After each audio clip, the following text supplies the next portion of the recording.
This episode is brought to you by BetterHelp. If you've been living with some anxiety... Don't touch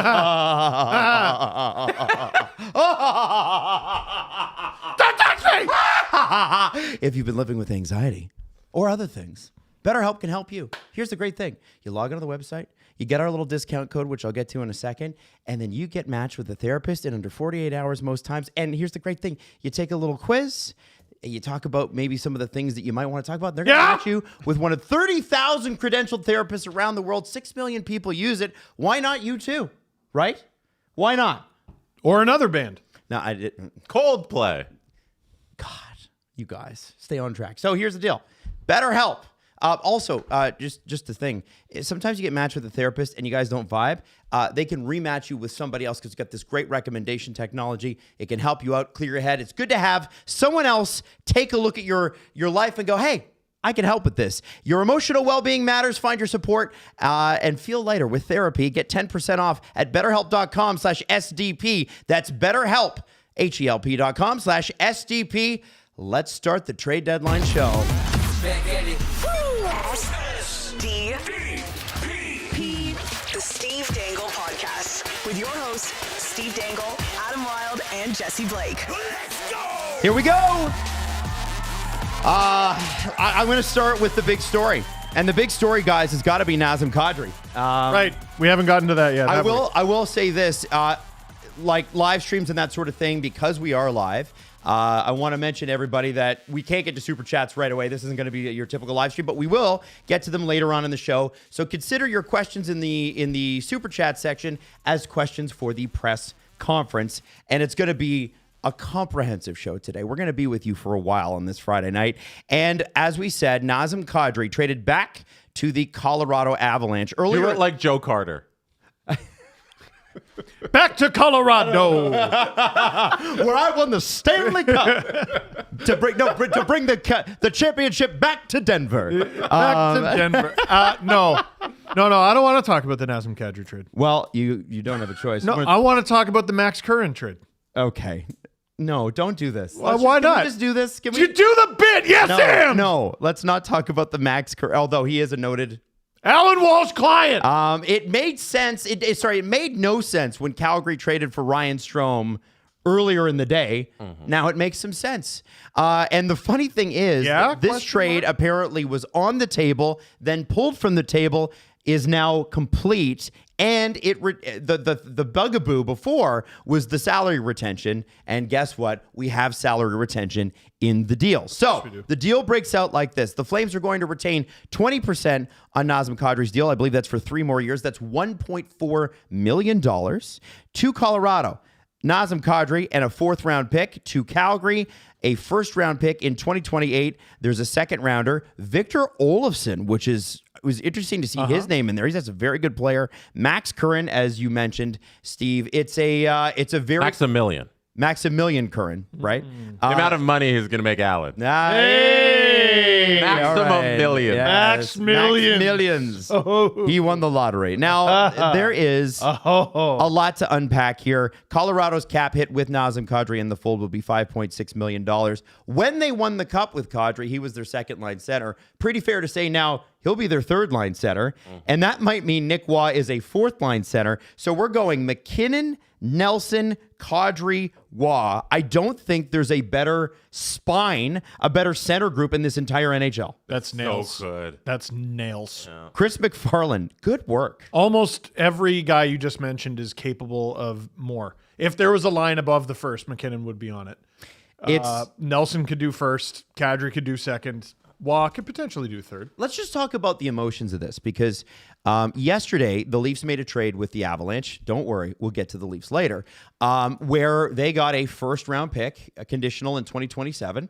Now it's confirmed, and I'll tell you why, because the Avs traded their 2028 first. So the condition is now gone. It was top 12 protected. I believe that condition is now wiped. The Leafs will have a 2027 1st-round pick, thank God. And the thing was, hey, that was probably supposed to be the nuts and bolts of the Kadri deal. And the rumors we heard out of Calgary were that the ownership group, Craig Conroy took this trade to the ownership group yesterday, and they nixed it. And they said, no, we're not taking this because we don't want to retain a Nazem Kadri. And Nazem Kadri, there were reports that if he went through this deadline and continued to be a Calgary Flame, he would have been extremely disappointed. And I think people in Colorado, the players specifically, were very, very disappointed that Nazem Kadri might not be coming back because they really wanted him back. Well, 20% of $7 million per for the next 3 years, that's $4.2 million. And then plus whatever you got to pay him this year. My guess is they just didn't want to pay the money. Well, now they have to. Yep. And this is going to be very, very interesting for the Calgary Flames retaining on a deal. This is their third retention slot. However, Markstrom and Anderson are off the books after this year, so it doesn't really matter. I want to start with Colorado here. I want to start with Colorado because I talked about the spine. Sorry, I know. It went to Calgary. Let's go back. Let's go back to Colorado. The Minnesota Wild made additions all day. Mm-hmm. And previously, and in December with Quinn Hughes. The Colorado Avalanche kind of sat tight. They did make some, the Gerard Kulak thing, But Blankenberg, sure. Yeah. That's him. This deal is the deal when the season started, everybody wanted, everybody felt like had to happen. It didn't look like it was going to happen. It has now happened. Forget wherever Nazem Kadri is talent-wise right now, guys. Let's talk about the emotional part of this. Sure. If you're a player in that dressing room for the Colorado Avalanche, are you not willing to run through a wall at the moment? Oh, the good times have returned.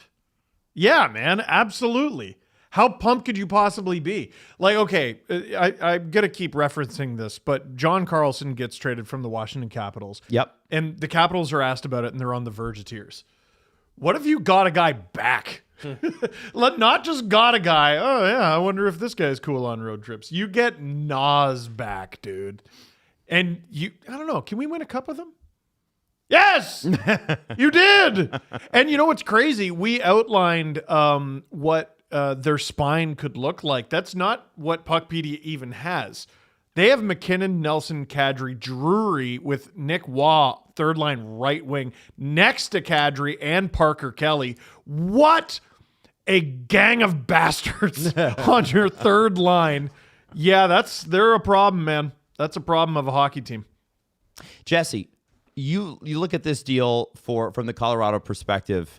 I guess if they had gone through this deadline without bringing Kadri back, it would have felt incomplete, right? It really would have, because we've been asking for this for so long. And I know Drew's not the happiest with Nick Waugh. I would have been happy if I was an Avalanche fan. And I'm looking at that lineup, and Waugh's the third line center. Like, I think that'd be good enough to go into the playoffs with, but it was clearly an area of weakness that they needed to address, and they did it initially, and now they've gone above and beyond. And I don't know how you can't be excited for that. It's not going to be the same Kadri from a couple years ago. I think his game has dipped a little bit, but you have Nazem Kadri as your third line center, and on a bad team like Calgary, he's their first line center. It's a great luxury to have. So 61 games played this season. He has 12 goals, 29 assists for 41 points. That's Kadri? Yeah. My guess is he scores at a better rate than that in Calgary. I was going to say. And less minutes, too, because of where he's playing in the line.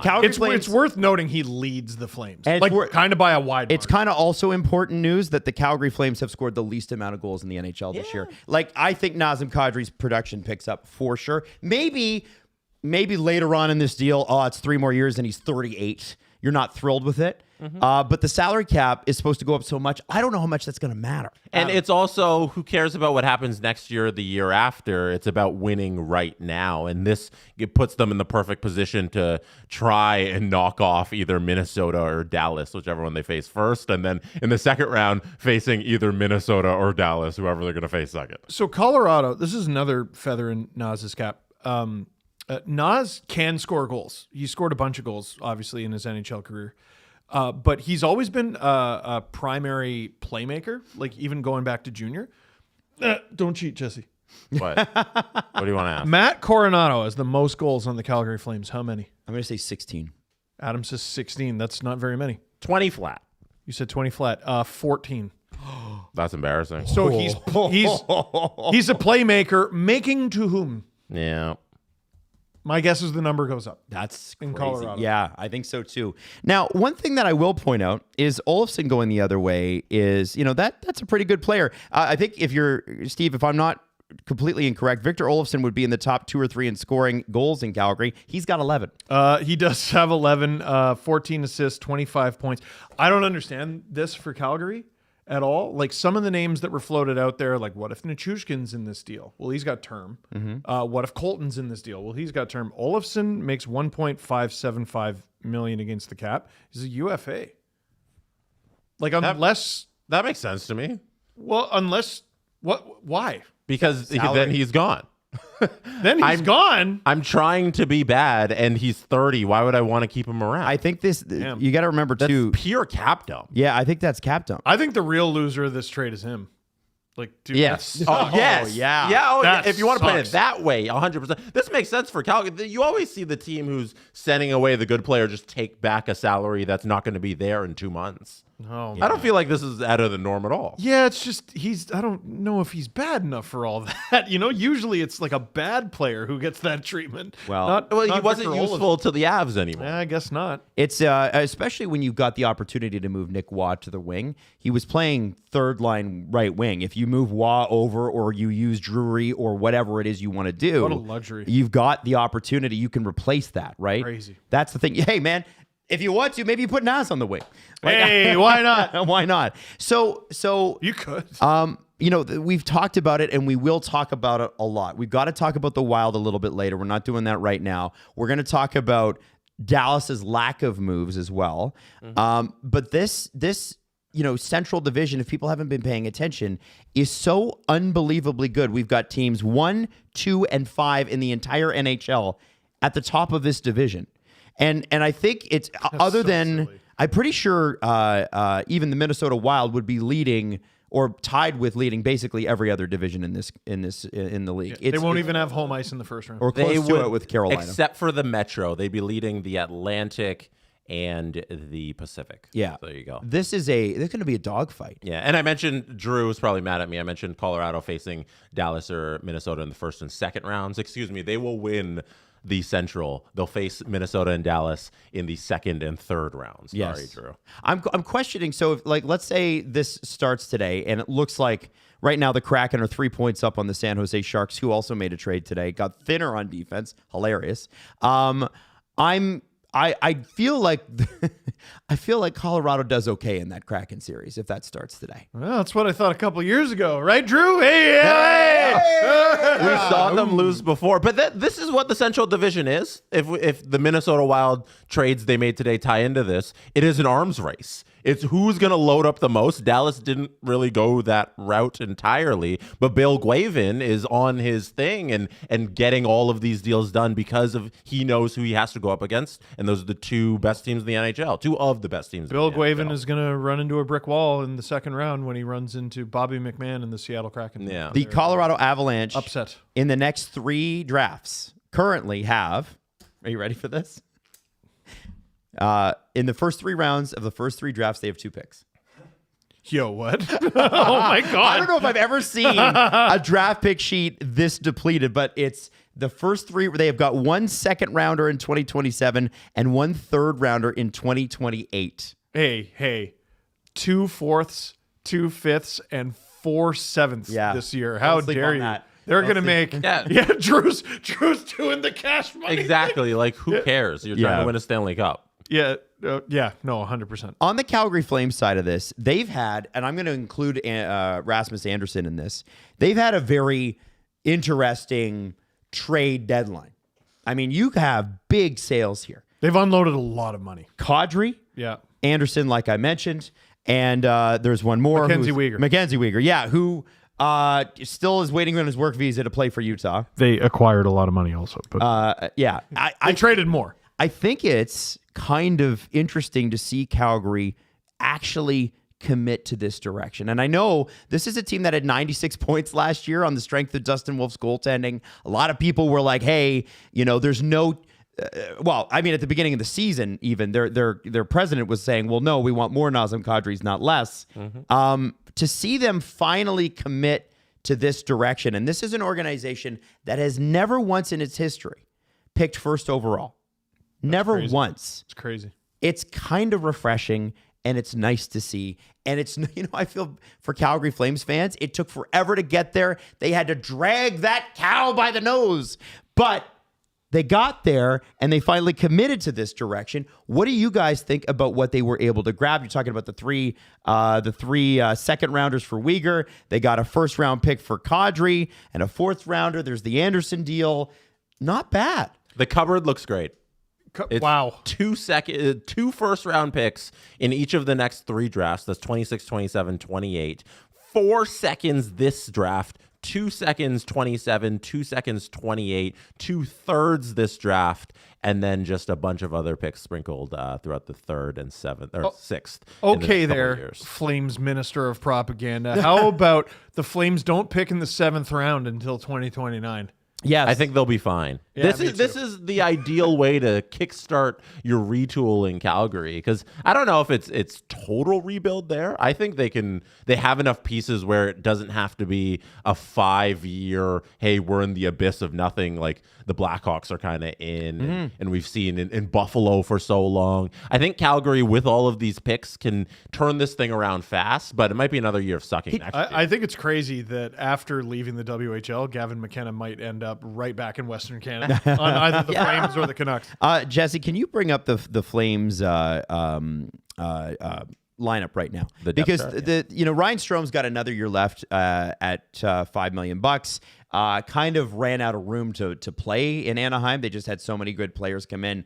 I'm looking at this roster. Blake Coleman, I think, was another guy people were maybe hoping would get sold, but they love him there. I want to see Blake Coleman back in the playoffs. Damn it, he's great. There's still time. I think he does too. But you look at the roster, and like you said, this is not a stripped down Chicago Blackhawks, San Jose Sharks, Anaheim Ducks thing. There are players here. Zeri's there. Coronado's there. Gridden, which everybody's been so excited. They're play, and then of course Zane Parekh, Morgan Frost and Farabee are still pretty young, 26 years old. There's a lot. And the most important piece? Give it to me. They have the goaltender of the future. They Dustin do. Wolf, who's already looked like he could...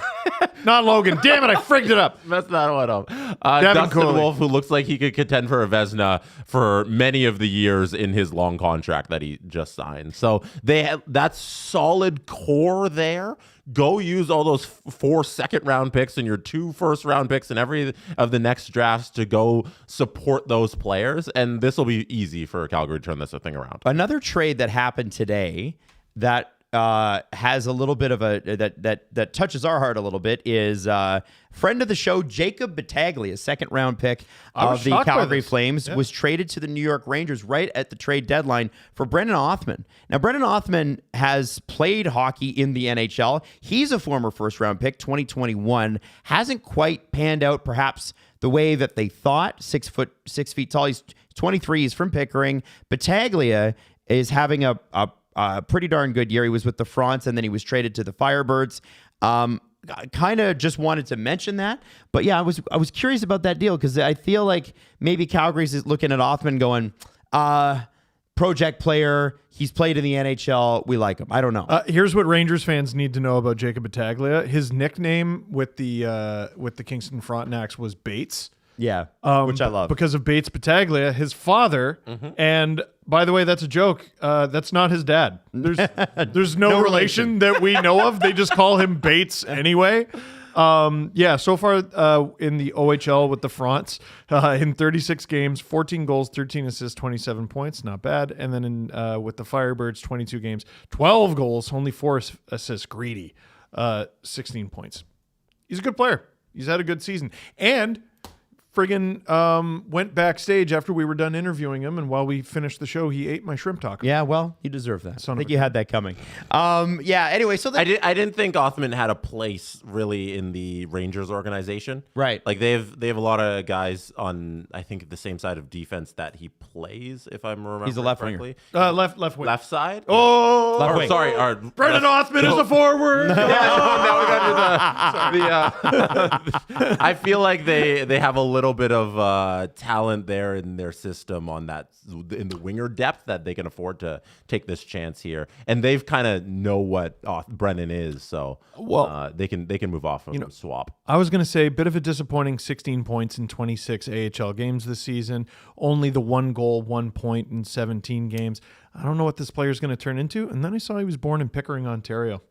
This guy should have gone higher. Yep, I agree. He should have gone higher than 16th. Now, Steal. Moving off of this, big congrats to the Avs and big congrats to producer Drew, who's running the board today. He's having a good Drew's day. Thoughts? Yeah, Drew, give it to us. He's struggling with his microphone. It's Drew's first time it's ever expired. using a It's microphone. expired. Move I had on. the headset Move on wrong. I mean, nothing but excitement over here. I mean, I interrupted one of the recordings earlier screaming, Kadri's back to Colorado. I was like, You did. oh, fuck, they're filming. Yeah, nothing not to be excited about. I mean, just stacked. So if they lose, I'll be upset. Stanley Cup? I mean, yeah, it's Stanley Cup or bust. Has to be. So you were somewhat down on the Nick Waugh trade because Hated Waugh is not Nazem Kadri. Now that you have both, how do you use Yeah, Watkins in the press box. I don't care. It's Press box! Stop it. Jack Drury's already the 4C. We don't even need Waugh, but How dare you? we'll see. He's really good. I think he's a really good player. Maybe not as good as Nazem Kadri, though. Yeah. Okay. So this is Cup a champs. very interesting day for Colorado. Very interesting day for Calgary. Great to see Calgary commit to a direction. Now, I think we've got a few minutes here we can either go to the BetMGM big story. I think it's a good time to check in with the odds. Let's do that. And it's not Monday, remember. Yeah. It's not. Let's do the BetMGM big story, Jesse. All right. Well, it's not the big story, but it's not Monday. But it's our big story, damn it. And you know what? I was picking up what you were putting down, and Adam was then like, he said it again. bulldoze. Okay. Hey, BetMGM is an official sports betting partner of the National Hockey League and is everything for action on the ice. And hockey fans, you can place live bets, you can do same game parlays, you can take props, and you should probably have a look at the updated Stanley Cup odds. Okay. Jesse Blake. Guessing game. My favorite things in the world are guessing games. Adam and Steve. Number 1 on BetMGM to win the Stanley Cup this season. Who is it? I think it's got to be Colorado, right? I mean, they've been the best team, and then they added 2 great centers. I'm going to be so difficult and say Tampa. Okay. Adam is correct. Yeah. Colorado. Number 2. Their path is kind of hard, though. Number But 2. anyway, Number 2, I could see Tampa. Tampa. Tampa's correct. Number 3. Ooh. It's got to be Dallas, right?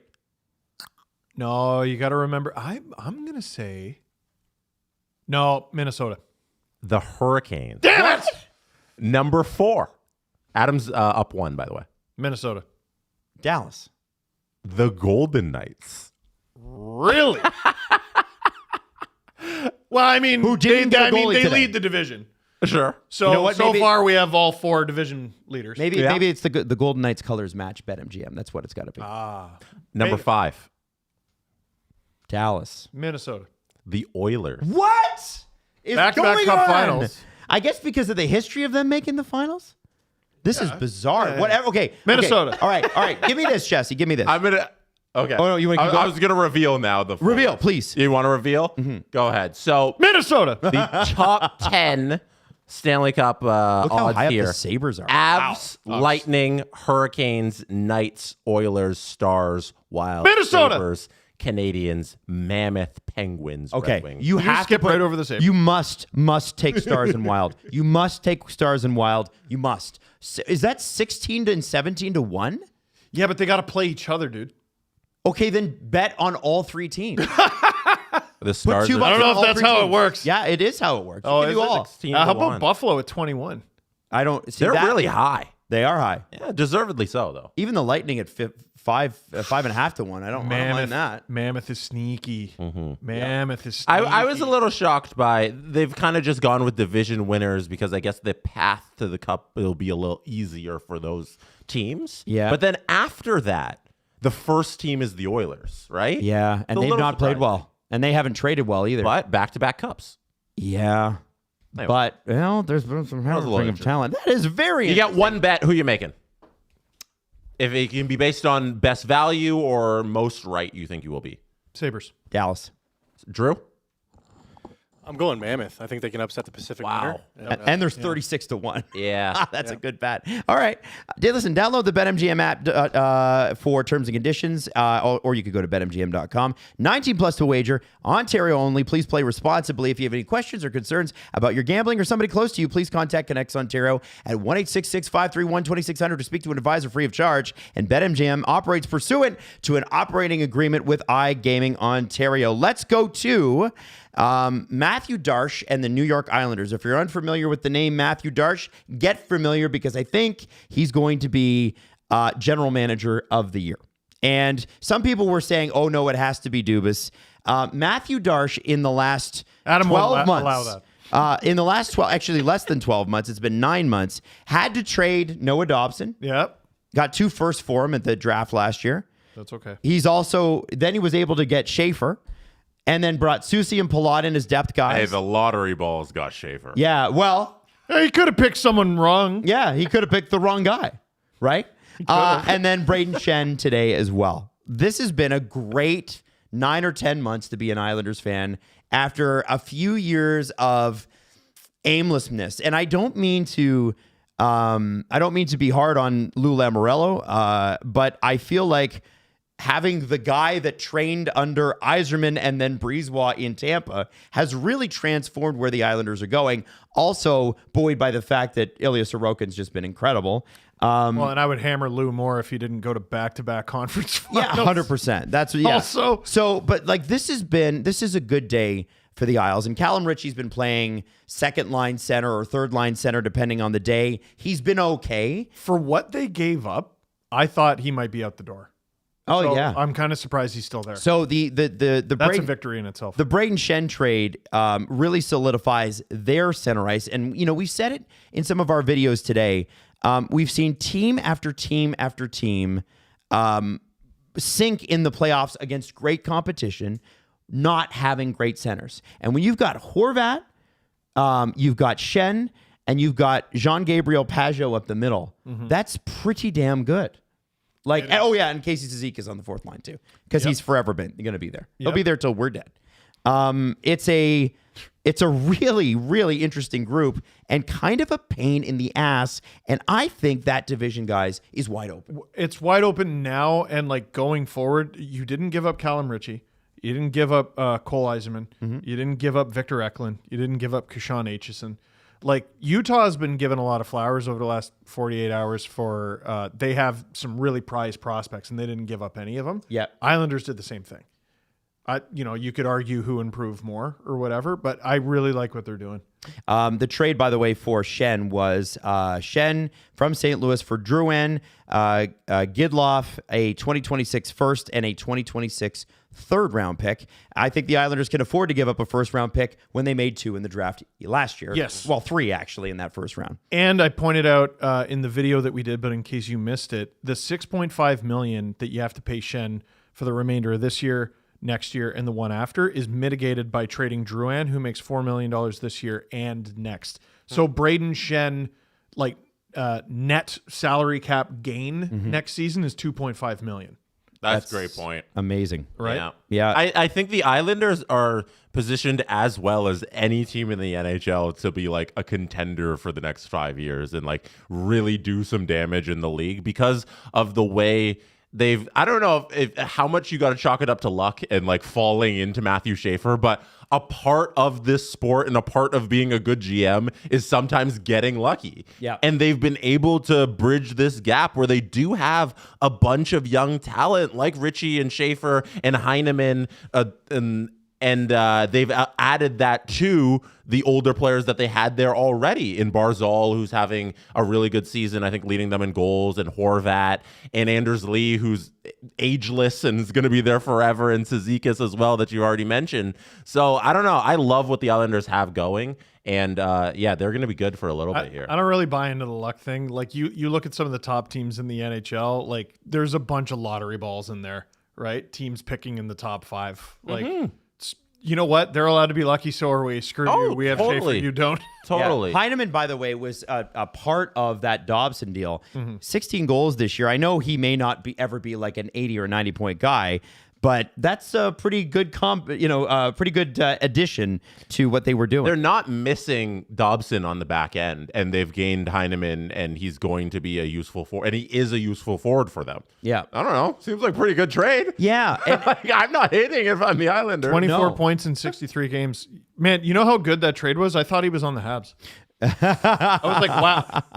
Dude, they got those picks and Heineman. Yeah. Sheesh. That was a good deal. Yeah. Now I'm looking at this, and I want to just kind of bring your attention to the standings, because right now the Islanders are 3 points up on the Columbus Blue Jackets, and the Blue Jackets are not in the playoff picture at all. They're a point behind the Boston Bruins, same amount of games played. And the Blue Jackets did make some moves, which we will talk about later on in the show. But the point I'm trying to make here is that the Metro, if you fall out of the top 3, it's entirely likely you miss the playoffs completely.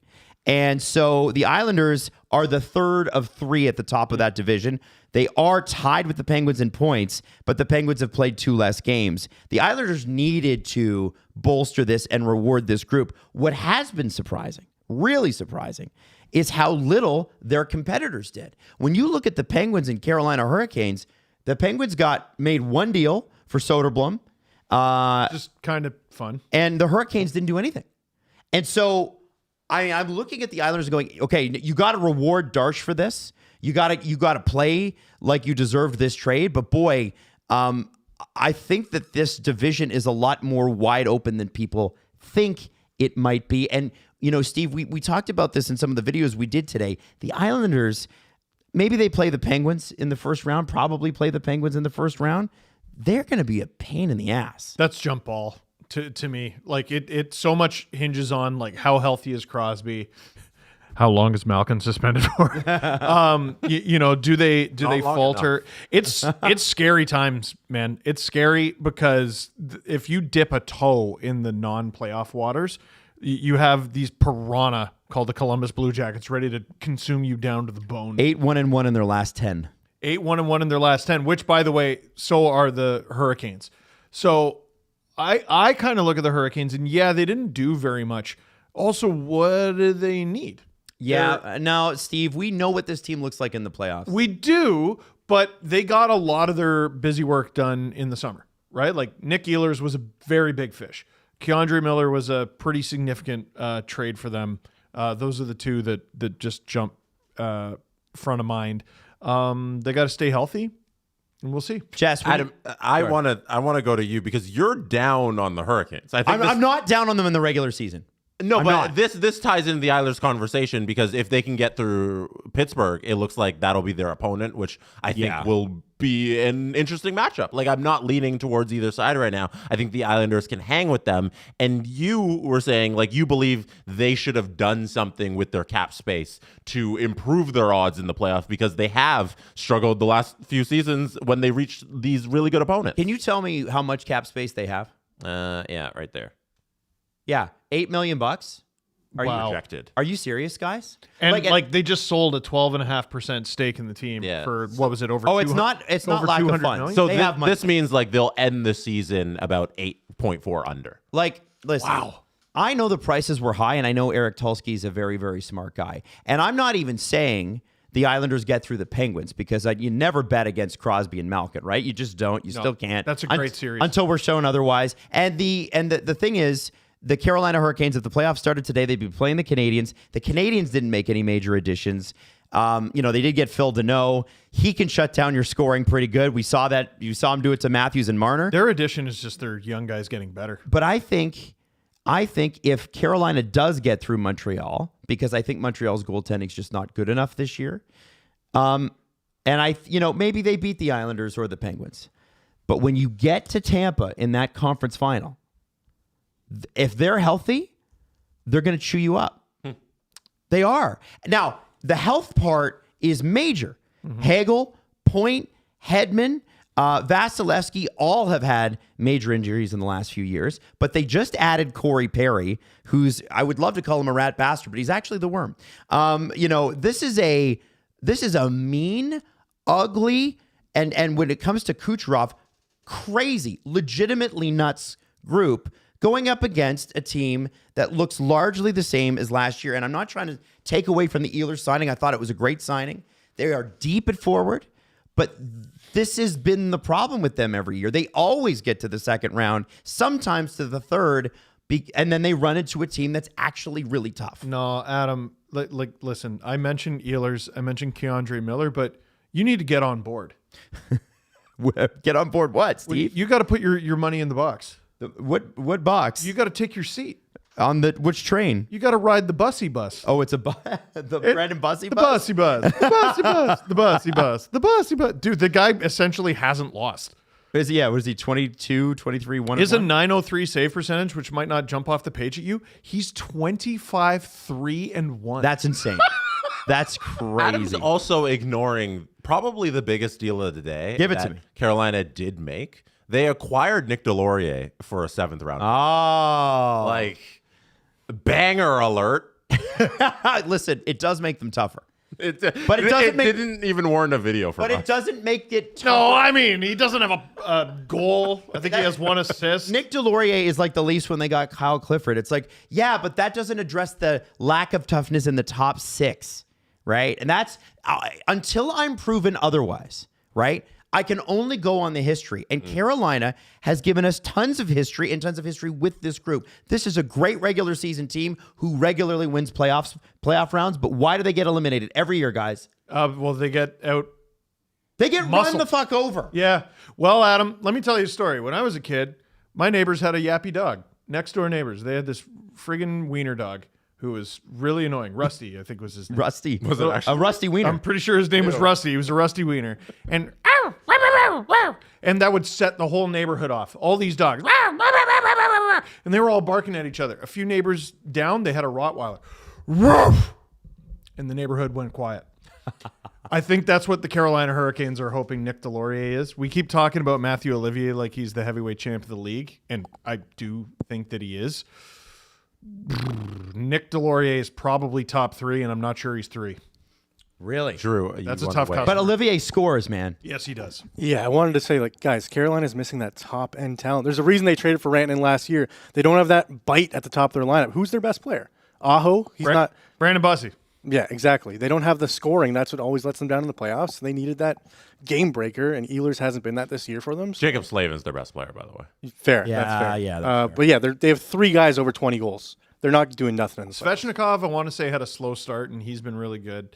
The one thing I don't disagree with that entirely. Yeah, The scoring goes away, but when the whistles go away, their scoring has gone away. That's what's happened. So I've been very kind to them in this video. When they got eliminated last year, I was less kind, a lot less kind, and I was talking about firing Rod Brind'Amour. Oh, yeah.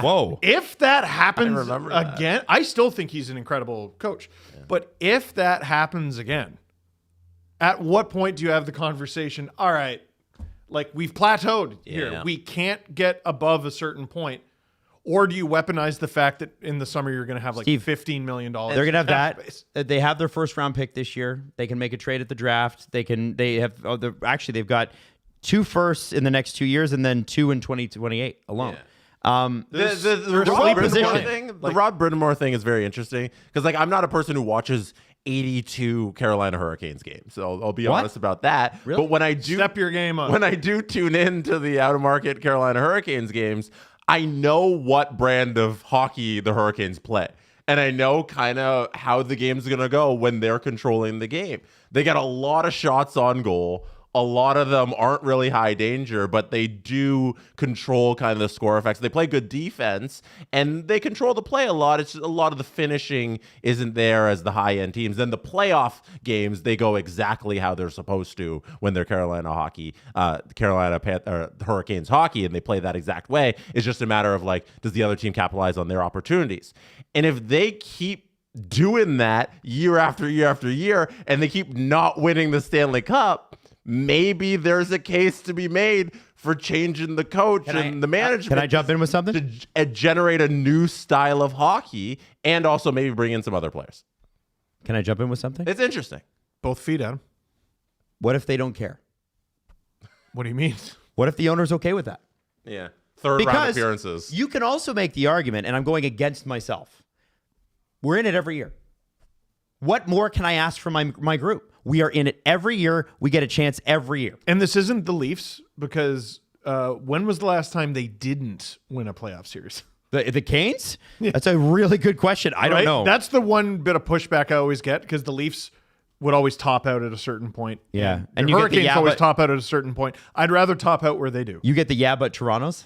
Yeah. Let me pull it up. I'm pulling it up right now. If you're in it every year and you just want kicks at the can, Carolina's doing the right thing. Yep. Like they are in it every year, and they're always amongst those teams who have a shot at the Stanley Cup. So if that's the right way to run a front office, then I guess they're doing it right. I think honestly, if two sides to it. If Dubas had his druthers, we would look the Leafs would have looked like the Canes, right? Just having that every single year. It's a good point. And yeah, I mean they do have their hardcore fans and everybody's in it and that sort of thing. But yeah, they haven't not won a playoff round since 2019, 2020. What a streak. And that's coming off of Rod Brindamore's first year where they went all the way to the conference finals. So they conference finals, first round loss, second round loss, third round loss, second round loss, third round loss.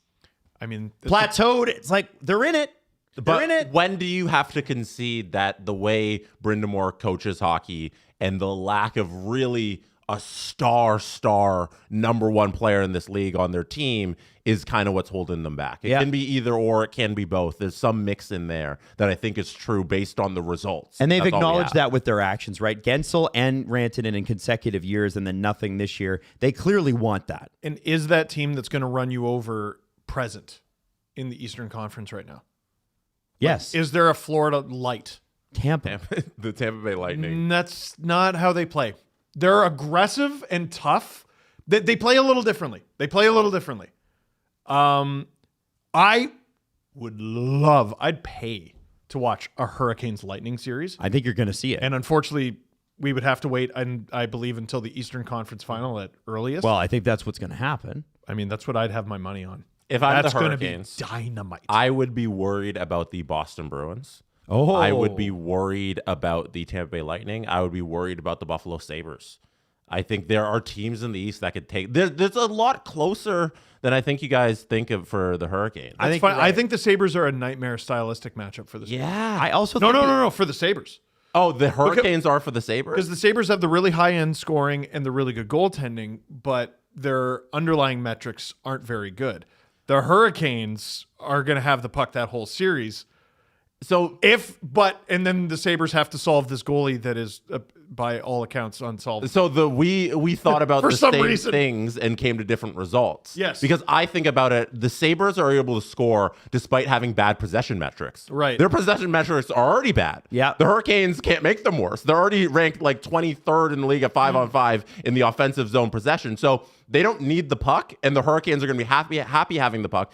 And the Sabres have overcome that all season long to be tied for first in the Atlantic. That's so interesting. They're going to find their way to score goals. And same observation, different takeaway. That's they fascinating. also just added Shen and Stanley, and if one of those two guys are playing, along with Kesselring on the bottom pair, they are going to ground. You'll be putty after the series. You won't have any bones left. Man, you'll need that Harry Potter Skelligro shit to get your body back together. Like it's good reference. This is that's the issue I have. That is the issue I have with the Canes. It's always been the issue I've had. But maybe this year is the year. Yeah, kicks at the can. Kicks at the can, Jesse Blake. Kicks at the can. Now, we are going to get to, we have not done the Leafs. We've not done the Sabres. There's plenty more to get to on the docket. And I think, though, there's another big team that we've missed out on. But first, I want to ask you this. You ever felt unstoppable during a workout? Yeah. Checked yourself out in the mirror? Mm-hmm. Looked hot as hell? Mm. Maybe you're walking down the street in streetwear and you're like, damn. Looking fine today. Look at that butt. 100%. Oh, man. Every day in the mirror. What a treat for me. Let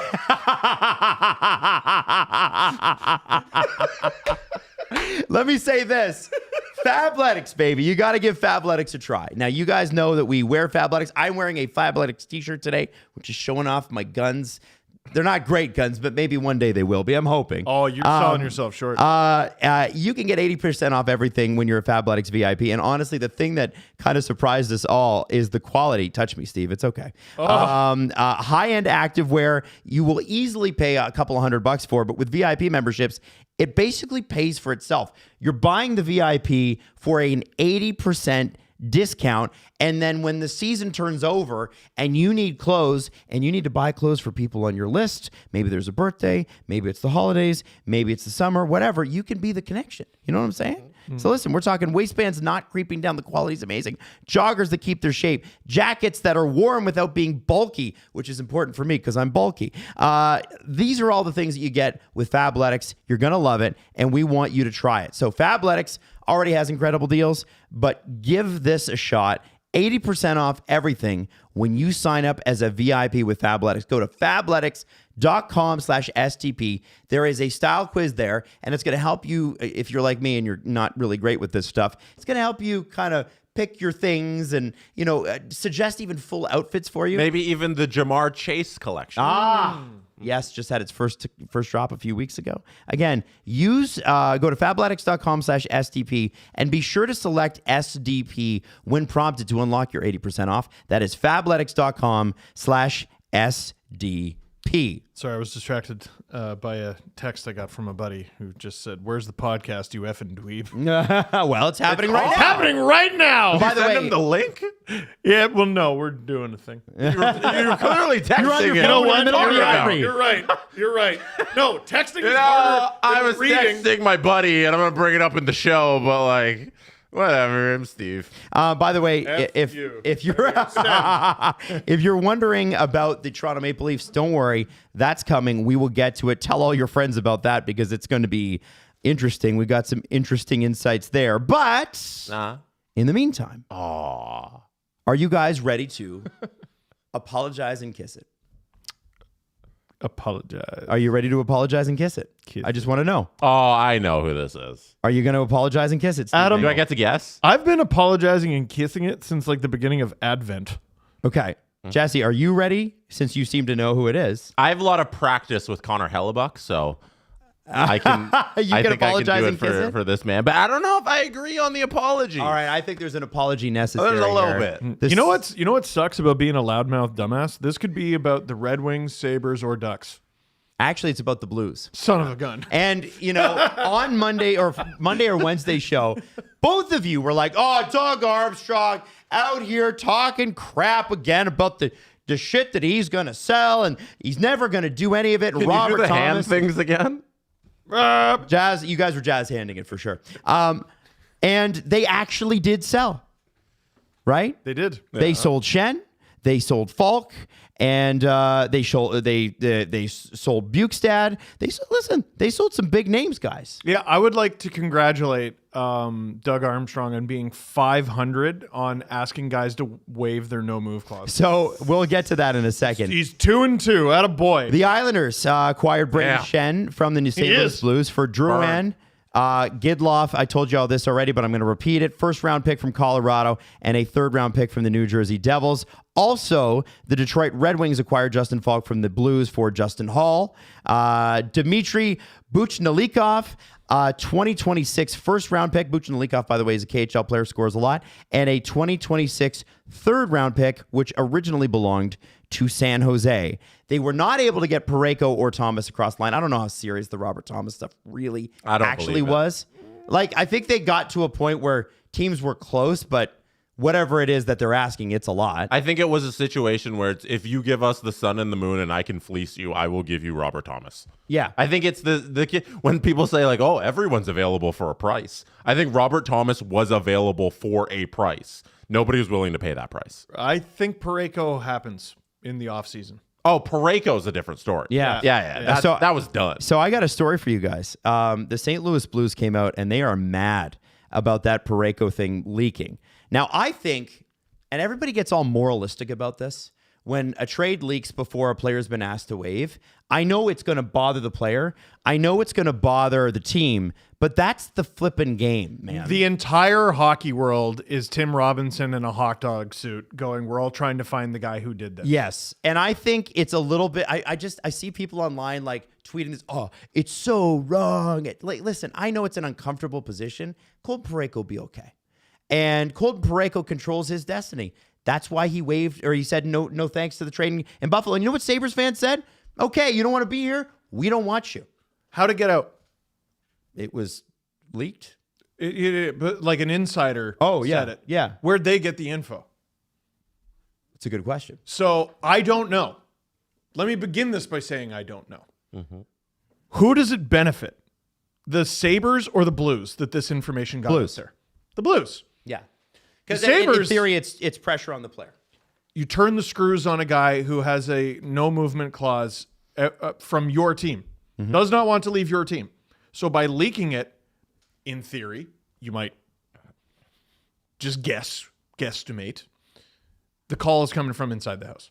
I would say it benefits both teams because there's the Sabres want this pressure to happen. on the Sabres to, hey, this is out there. He doesn't want to disappoint that fan base and say, screw you, I don't want to come to Buffalo. So I think both sides are benefiting by it leaking out to the public. So I think both of them were probably very happy that it was out there. I think Sabres fans are like, what the hell, man? Yeah, that's why it's beneficial to the Sabres management because they're trying to embarrass Parayko into not making that decision. Because Parayko's sitting there and being like, oh, I have to tell this fan base, screw you, I don't want to come to your town. And there's pressure on him to say yes because he doesn't want to do that. Yeah, but what do I care what this fan base thinks of me? I don't play for them.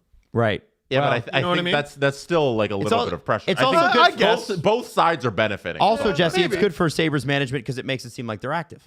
Right? Oh, yeah. That they're trying to make moves. And look at the deal that we got done that he kiboshed. Right. Yeah. Now, that's one of those things like in life, you cheer for people who try and fail because at least you tried. It's not really how sports work. According to Jeremy Rutherford, the Blues checked on the phone call records, texts, and emails of staff members try to find out who leaked the Colton Parayko trade attempt, and they could not find the culprit.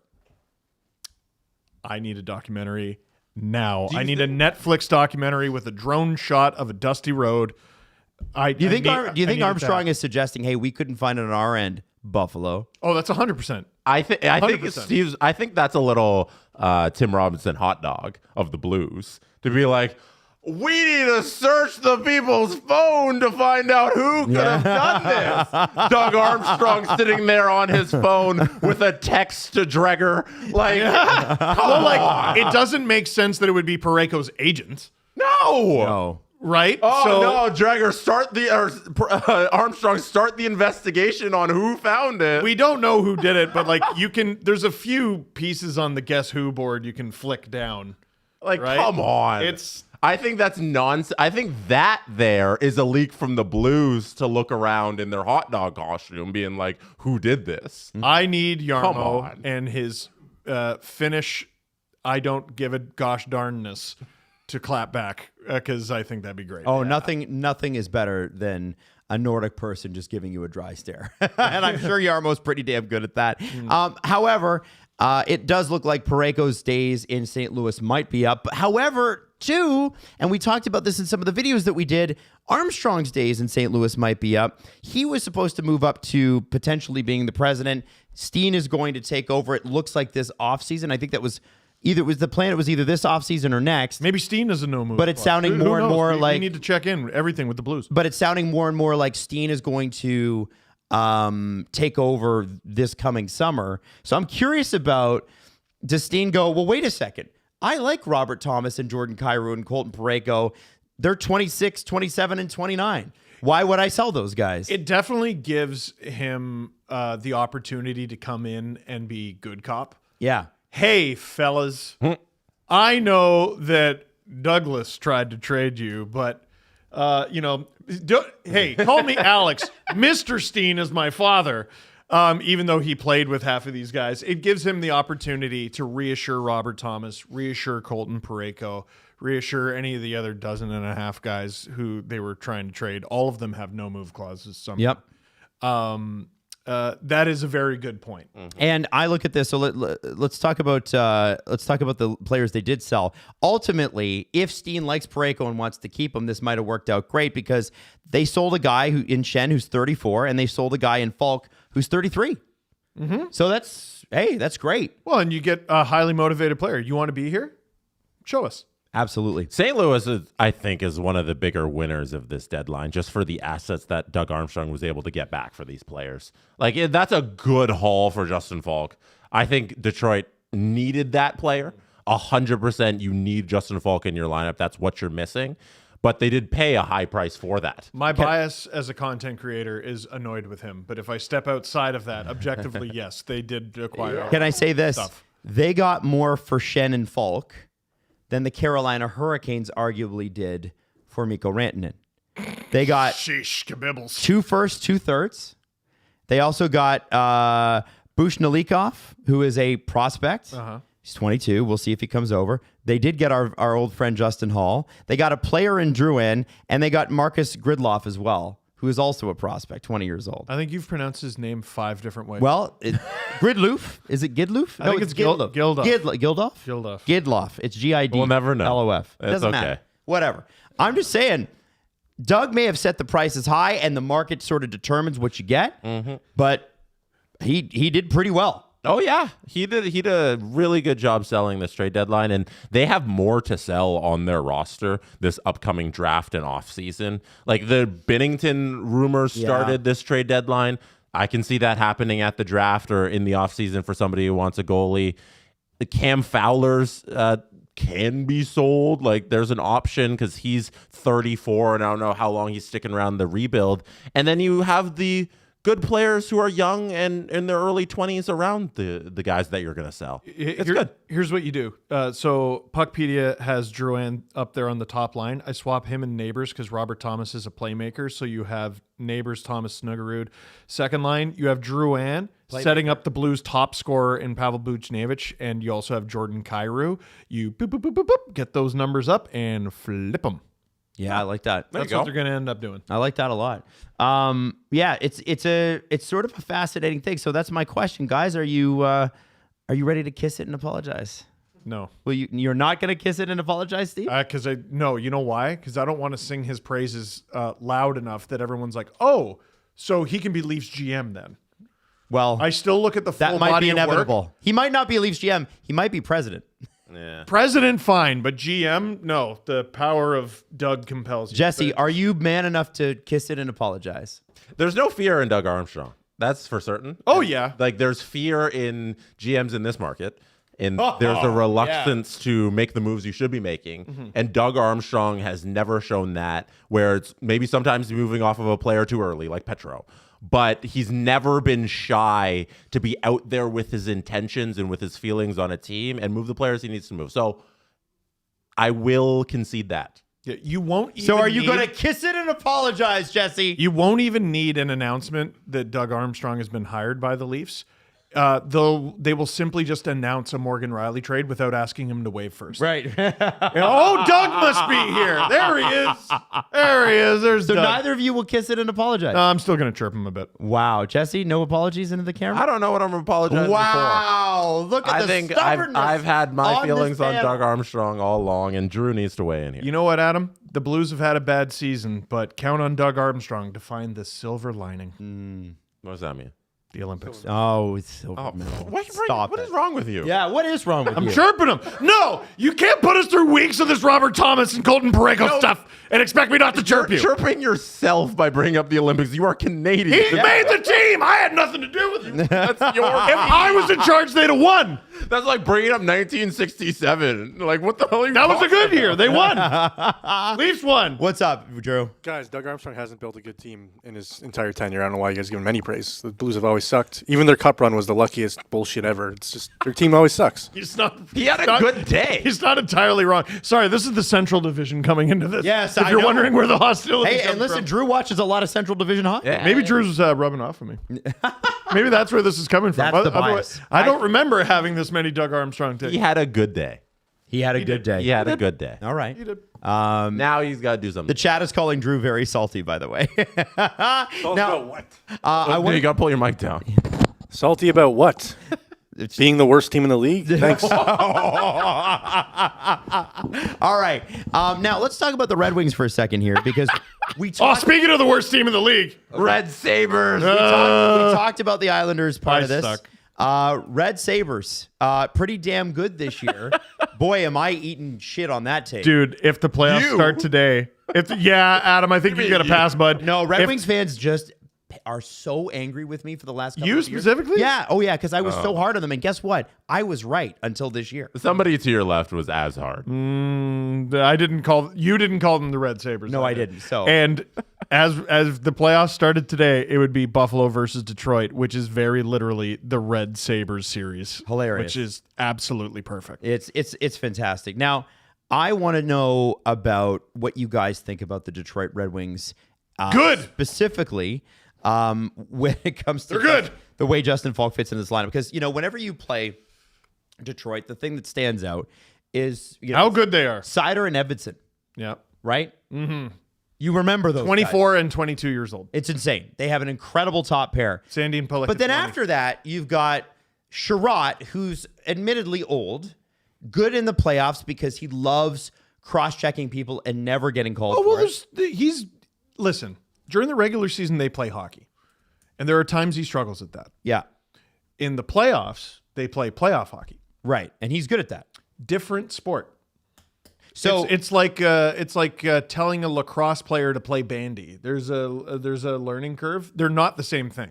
So the Red Wings now have Edvinsson, Seider, Sherratt, and Falk. And so your right side is Seider and Falk, which means Seider's got the top power play. Falk, I would imagine, has the second power play. And you've also got Johansson and Sandine Pellica. And then in the press box, they show there Bernard Docker, who was on waivers several times last year, and whatever's left of Travis Hamonic. Well, and right? speaking of whatever's left, David Perron's on IR right now. But they just acquired him yesterday.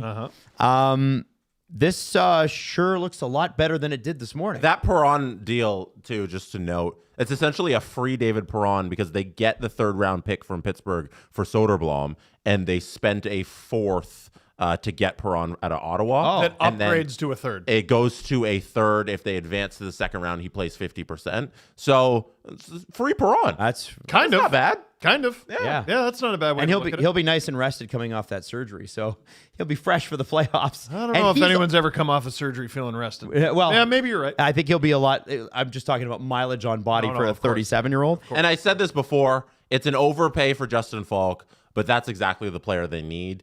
And this is why you are here and you have all these assets you've been rebuilding for so long. Might as well spend them. Spend them while you got them. Put your chips in for a little bit here. It's Go an make the overpay. playoffs and play well. Yeah. It's an overpay if your team's old.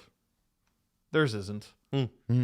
Please ignore Cam Talbot being 38. He's their backup goalie. Yeah. Like, he's their backup. They're fine. The extra year, like next year, Yep. makes everything okay with the Justin Falk deal, where it's like you paid a lot, but it's not just the pure rental. He's on pace for 50 points, from the blue line, over half a point a game. You think On the terrible Blues, too. on the terrible Blues, and he shoots right-handed. Open market, July 1st. What does he go for?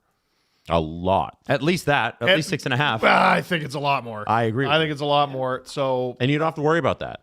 this is the premium at this deadline. There's always a premium for something. And this year, it's guys with term. Sherratt's deal, by the way, expires, but he's already signed an extension, and next year he'll make $3.85 million rather than $4.75. So he's going to go down $900,000. So they're going to be able to keep this group together for a bit. Sure. And that Sherratt deal goes till he's 38. Yeah. A little old. It is a little old, but also the cap's going up and his money's going down. Yeah, as of next year, Sherratt's deal is like 3.5% of the cap. Like, who cares, right? Because it's going to be a $105 million cap. So, whatever. Here, Puckpedia feature. This is for free. Put every contract in 2016 dollars. Oh, man. Tell me, okay, Sherratt makes this much. What is that in 2016 dollars? Right. In terms of percent of the cap or something like that. That's like $1 million, and you're like, whoa. Yeah. That's crazy. Probably not that far off. I want to ask you guys a question about the Red Wings. Do you think they should have done more? Just the two deals. You think there could have been more to be done? There's a lot of young teams showing up in the playoffs that are kind of shocked to be there. Because Buffalo swung. Yeah. Buffalo swung.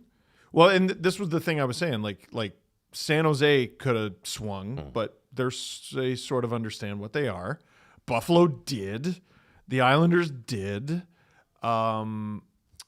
Detroit, not as much. But there's not nearly as much danger of missing the playoffs with Detroit as there is with some of these other teams. I think there's a benefit to letting this young group learn in the playoffs together. Mm-hmm. Adam, as probably the most critical of Yzerman himself, what do you think? I look up center and I go, Kopp and Comfer are 2 and 3. I think if we're kind of nitpicking here, that would be the obvious place that you maybe want to get a scoring center. But like none of them were available for a reasonable price. Like you're not Trocheck. I don't think is coming in and scoring that many more points than either of those guys. I'm sure he'd score more. Yeah. It didn't sound like they were in on him. There were some Scott Laughton rumors out there. He's not going to score a ton for you. It sounds like they don't really care. Would they have paid more than a friggin' third? Perhaps, but we're not getting that. Boy. Do you need Kopp and Comfer to score when you got DeBrincat and Raymond on that second line? So here's what I'd say. Teams that have made the playoffs recently, or last year, have a better idea of what they're missing. This playoff run is an opportunity for Detroit to figure that out. And to be fair, I think Montreal looked at the deadline today. They're not going to feature much in this broadcast because they didn't do much. I think that was the smart play from them. Yeah. Again, because they made their deal with Deneau. They got a centerman. I don't think and they want Oliver Kapanen to keep developing, and I get that too. And I mean, Dobson's a swing and a half. Yeah, and that was a monster pay that they had to make. I feel like Montreal will probably take a step forward. I think they'll go beyond 5 games this postseason. Detroit needs to kind of do that same thing. Have that postseason just go, what do we look like when we're playing a contender every night? The East is basically jump ball, man. It is. It's real fun. It definitely is. Yeah. Now, there's a few other things we need to get to. And I know we want to go Leafs. So listen, if you got friends that are tuning in and they want to hear Steve and Jesse and I talk about the Leafs, probably specifically Steve, know that we're going to get to that in the next 15 minutes, okay? That's what I need you to know, all right? Why not now? Because... Why not? There's another team that I want to talk about, but first, I want to talk about how difficult it is sometimes to get your meals planned, right? Let's talk about how... Here. Yeah. Of all the people that came in today, who meal prepped? Not me. I was just saying. This guy meal prepped. Yeah. And Tempo makes it easy. That's why I use Tempo, and that's why you should use Tempo. Because, listen, sometimes you have a kid and you put on a few pounds, you want to lose those few pounds, or you're trying to bulk up because you're big, strong, whatever it is. There are 20 new recipes every week, including nutrient-rich ingredients. Tempo keeps things exciting and helps you stay consistent with healthy habits. Even busy athletes like Maria Sharapova swear by Tempo for their balanced meals to help them stay on top of their wellness goals. Maybe, if you have an ulcer or something, maybe it would help you with that. I don't know. Not only Maria Sharapova, Drew, don't you have a buddy who's like really into Tempo? Yeah, my brother-in-law swears by it. It's like all he eats. Yeah. I think Drew's brother-in-law, forget Maria Sharapova. Drew's brother-in-law. Put that in the ad. That's right. Maria doesn't have to put up with Drew all the time. Yeah, that's the real hero. That's a struggle. And you can't do that on an empty stomach. No. And that's the thing. Like, these meals are ready in 2 minutes. That's the key. It's like, just throw it in the microwave. We're ready to go. And we want to give you a deal to get started off. So for a limited time, Tempo is offering Steve Dangle Podcast listeners 60% off your first box, just to give it a try. Go to tempomeals.com/SDP. Again, that's tempomeals.com/SDP for 60% off your first box. Tempomeals.com/SDP. Rules and restrictions apply. Another team that made a bunch of moves today that I think deserves at least flowers for being bold are the Minnesota Wild. And the one thing that we thought they were going to do in this week is get a legitimate top 6 center. They didn't. They did make 1, 2, 3, 4, 5, 6 trades from March 1st to March 6th. But none of those players are the top 6 forwards. So we'll get to that in a second. Let me tell you some of the notable moves from today. They offloaded Vinny Hinostroza to the Panthers for future considerations. Took on Nick Foligno so he can play with his brother Marcus Foligno. The Wild also acquired Bobby Brink from the Philadelphia Flyers, having a great season for them. David Juracek went the other way. They acquired Jeff Petrie from the Panthers for a conditional 7th because that's Bill Zito saying, Jeff, you signed here hoping to go after a Stanley Cup. We're not going for one, but the Minnesota Wild are, so he can play in that condition. I believe is they get to the second round and he plays 50% of the games. Michael McCarron, which I did an in-depth video on, for a second-round pick, and they also traded away Boris Kachuk for Roman Schmidt earlier this week, but that's sort of like a whatever. They didn't get the center. Boris Kachuk, who they just got from Tampa. Yeah. For Michael something. Yeah. Michael something. Yeah. You know, that's how important it was. You remember the person they traded him for. What kind of name is that? Norwegian? Yeah, exactly. They didn't get the center. They augmented the wings. Listen. But you've got Eriksson Ek, I almost said Ekman Larson. You've got Hartman. You've got Danila Yurov, and you got McCarron and Sturm, who I think are all your face-off guys. Foligno can take some face-off. Yeah, okay. Maybe not play center. Used to. Yeah. Listen, it's very likely the Dallas Stars are going to play the Minnesota Wild in the first round, and I'm not picking favorites there, but I need the Wild to play the Avalanche for science. Because they're so strong on the wings? The Avalanche are essentially just centers. Yeah, that's true. And the Wild are anything but. Drew's getting his broom out, by the way. He's saying it. Yeah, he's getting his broom out. It's looking wow. It's looking like they'll play the Stars, who have Hintz, Duchesne. There's some pretty good players there. Yeah, but it ain't that. it ain't McKinnon, Nelson, Kadri, and then one of Drury or friggin' Waugh. That's ridiculous. But this is the Minnesota Wild portion. That's right. Right. Yeah. Sorry. The Wild. I mean, it seems like okay. We're talking about like where's the offense going to come from, or it's coming from the back end. That's one of the most wild back ends in the entire NHL. Hughes Faber is one of the most OP pairings in the entire NHL, if not the most. Brodeen Spurgeon is probably pretty underrated. Middleton Bogosian, you could do worse for a third pair. Gustafsson Wallstedt's one of the best tandems going. I think they have the best tandem of the 3 top Central teams. Yeah, like Boldy's a killer. Eriksson Ek is, again, on all underrated. Kaprizov is a killer. And then everyone else, you might not look at and be overly threatened by them offensively, but they are going to beat your ass. Like, bad. That's a long night. I just look at that roster and I think, God, that's exhausting. Now, Trenton, you could sweep them and be exhausted. Trenton was an Av years ago. He is now a Minnesota Wild. Bobby Brink's tough. You're right. Like they are. I think that's what it's going to have to be if you're going to get through Dallas, and that seems to be their most likely opponent. You're going to have to make life hell. Bobby, hi, welcome to Minnesota. Do you know Russian? Because he's on a line with Yurov and Trenton. I think they keep their Russian line together.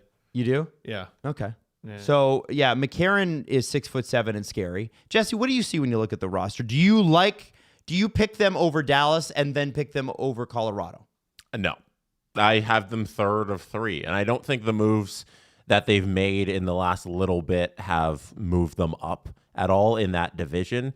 Unfortunately, the part that you started off with is their weakest link, and they did not try and solve that. And I would have compiled the assets that they've used. Like they've used a lot to get Quinn Hughes. Sure. Obviously. Yeah. Like that's where everything went. But you should have done something else to get the center that's not McCarron.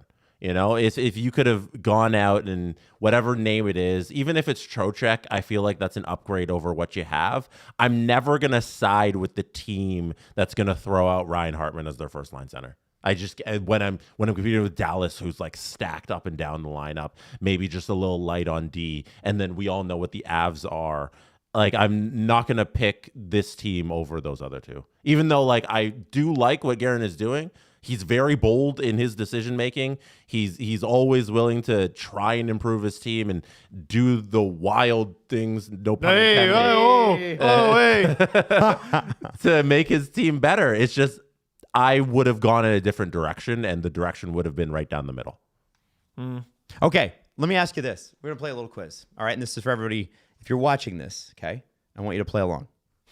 Central Division, okay? Avs, Wild, Stars. Okay. Who's got the best overall forward group?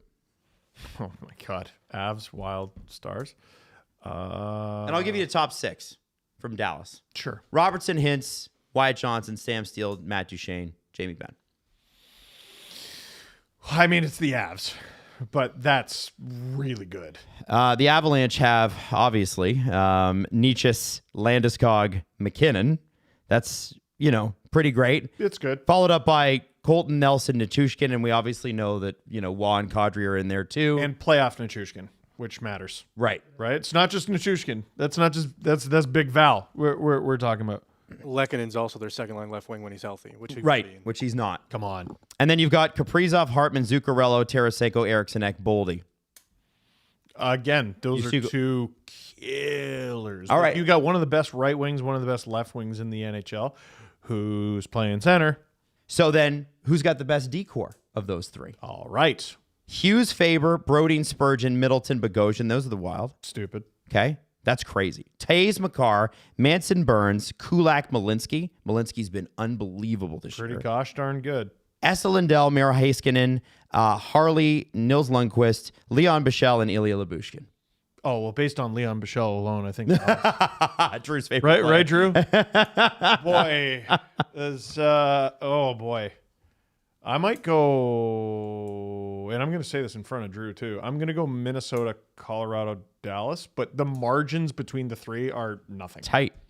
Jesse? Nothing. What would you say? I don't disagree with that ranking at all. Yeah? Yeah. All right. Now, It's tight. Goaltending, you guys already know that I think Minnesota's got the best 2 goaltenders. I think the Stars have the best 1 goaltender. So Ottinger. Yeah. And Colorado's got the best wood. they got both Woods, McKenzie and Scott, Black and Wedge. So who would you put who would you put as the? So you say Dallas is the best overall goalie. And did you say the Stars line up without Rantanen there? I did. I know he's out. Sorry, yes, I did. Yeah. I did say that. Yeah, Like Rantanen is in their top 6 plus wherever Bunting slots in, so it's a little different. that was a big ad. Oh, forget Rantanen. Yeah, and Sagan's out for the entirety of the season Yeah. in the playoffs, which sucks for them because their lineup looks different. But yeah, don't forget Rantanen there. Yeah, sorry. Can you say the Stars top 6 again, but add Rantanen? Okay, so I'll take Sam Steele out of it. Yes, please. Robertson, Hintz, Johnson, Rantanen, Duchene, Ben, and playoff Jamie Benn. Playoff nasty. Jamie Benn. Nasty. Playoff Rantanen. Yeah, Shucks. yeah, Sheesh, Pibbles. it's a lot, right? Oh, my. Yeah, that's going to be a tough. Those will be cannot miss games, all of them. Tiebreak might have to go to the team that won last time. High five, Drew. Okay. Okay, sorry. Do you think they go Bunting, Duchene, Rantanen, second line? I was holding out hope Kadri would go there just to have Kadri and Bunting play together. Just what a bunch of bastards. Yeah. Bunting is really low key a pretty smart little pickup for them, I think. A third? Yeah, that's A nothing. third? Costs him nothing. For a guy he's a remarkably consistent scorer. Yeah, not necessarily so much in the playoffs, but he hasn't played in the playoffs since 22-23, his last season with the Leafs. When he got suspended. Middle 6. He can play second line or third line. Okay. Fourth line, you're starting to waste everyone's time, but I would say second line or third line. Now, Steve, before we get to the trial. What? We're not there yet? What? No, we're getting there now. Okay. But I my said before goodness. we get there, I thought Steve should send out the link one more time on Twitter to say, hey, everybody, come on in. Steve has thoughts on the Toronto Maple Leafs. And we do too. And We have 40 minutes left. we have 40 minutes left. It's better be all Steve loves Brad Treliving. I'll say this as we are waiting for the segment to start. Brad did speak to the media. Oh, give me this. And I'll give you some quotes here. Because this happened like while we were recording, right? Or like just before? It did. The major quote that seems to be making the round, Jesse. Mm-hmm. Did you tweeted it out? Yes. Major quote that seems to be making the rounds. By the way, share this video with your friends if they're angry Leaf fans. I haven't seen any of the quotes. Do it right now. Neither Bring have them I. in. Bring them in. Bring them in. Bring those Leaf fans in. All right, everyone, gather around. Gather around. You're going to love the way this starts. It's Canada. Take You're off going your to love. shoes. Yeah. You're going to love the way this starts. Okay. Today isn't the autopsy day. Today isn't the autopsy day. Because he still has a job, so. There's a second half to this quote, but I just want to... How does that land? Today isn't the autopsy day. You know what dead bodies don't usually do? Play over a dozen more games. I think that backs Brad's point, actually. No. I have a different takeaway. That's that a dead body is about to play more than 12 games. They suck. They stink. They're unwatchable. Today was so disappointing, and now I still got to watch them. This is as disappointed as I've been as a Leafs fan in the organization as a whole in a very long time. I'll take the responsibility for our season. I don't look at today as autopsy day. We've got 19 games to go. Can you believe it's that many? Oh, my goodness. But I think there's a whole host of reasons we are where we are. And I think Are you the host? I think the Leafs will probably, they would echo what Keith Pelly wrote to season ticket holders. Oh, we had a number of key injuries. Thanks for the money, jerk. Oh, Compressed that's not schedule. okay, sorry. Yeah, compressed schedule. But they were the only one with the compressed schedule. Yes, actually, Toronto's the only one who didn't benefit from the Olympic break. Yeah, Leafs had to play 100 games, everyone else 82. So it's crazy they still have as few points as they do. He was asked, will the Leafs be a playoff team next year? Treliving said, we're going to get to that once we get through this year. Today's not the day for that. There's a change that has to occur. There's changes that we need to make, and that's not for today. So the Leafs can't commit to being a playoff team next year. Well, listen, even if they had said that, I would have been like, okay, well, good luck with that. Yeah. I said what I said earlier, and if you didn't see it, I forgive you. There's a lot of content. Congrats on Hockey Content Christmas, everyone. I'd fire him today. Today. We got off to a poor start this season. Oh. I look from my standpoint. Is it currently the start? There are some roster construction issues. Okay. Damn, that's crazy. You know Who that built those roster issues were the same issues that they had coming into the season and were in October and November and December and January and February. The roster hasn't changed because he didn't make a deal or an acquisition in that entire time. And I refuse as much as I am like, yeah, no, fire him literally this moment with Brad Treliving. It all goes back to letting a lame duck president decide we're not trading anyone from the core four. We're satisfied to just go down with the ship. And then when the ship went down, they were like, well, no one could have predicted this. This is Keith Pelly. It's Brad Treliving, but it's Keith Pelly. And it's Shanahan, too. It's all a big, long... Yeah. I always say the problem with history... Yeah, but Shanahan is Keith Pelly for the purpose of this exercise. Sure. He's the one who made that decision. Okay. Right? Yeah, so that's, Shannon, we can't fire him is what I'm getting at, right? But yeah, no, Brad, I don't think can be GM in this team anymore. According to Nick Barden, and this is where I'm getting all the quotes from. Thank you, Nick. He said, Shout out the Bard card. Bard said, despite sitting out 2 games for roster management purposes, the Maple Leafs never traded Oliver Ekman-Larsson. That's so embarrassing. Treliving said, with term left on his contract, we required a return we thought would be fair, and nobody met that level. Now, the Leafs walked away from today. You sat him because you had no idea what you were doing. You sit guys who are on the verge of being traded. You sat him because you have no idea what you're doing. You obviously didn't have a suitor that was close. Mm-hmm. You don't know what you're doing. The prices were high. I wouldn't want Ryan Suter. Ryan Suter? A Suter that was close. Oh. What about Pugh? Boo! What about Pugh? Pugh, I'd consider it. Now, I'm surprised it took you a second. Easton Cowan and Jacob Quillen were sent to the Marlies as a paper transaction, so they'll be eligible for the Calder Cup playoffs. So that means Easton Cowan will go down to the Marlies once this Leaf season is over. How bummed do you think Craig so Burub is going to be when he realizes it was only a paper transaction? I don't know if the Marlies are going to make the playoffs, are they? I don't even know what the record is. I'm not sure. You know what? Don't worry about it. Hey. So this is so that he's eligible for the AHL playoffs? Yeah. Conversation for a different day, Steve. Who cares? No, I can walk and chew gum. Yeah. Trilliving did say he anticipates they'll use more Marlies players throughout the remainder of the season, too. Now, I want to, before we get to who they traded and what they got back, I think it's important to know that James Myrtle, friend of the show, longtime friend of the show. Not my friggin' friend. Did a hit with JD Bunkus this morning. And he said, the chances of Burub coming back are nil. And it's entirely possible that Burub just gets hired out of this contract by another team because he's the guy that is in demand. And they have Derek Lalonde there if they decide to just not have Craig do the last few games. Although the lack of decision-making with this franchise, who knows? And I found it interesting that they said, we anticipate we're going to use more Marlies throughout the remainder of the season too. James alluded to the fact, and it's clear. This is clear. It's very clear. What management wants and what the coach will do are two different things.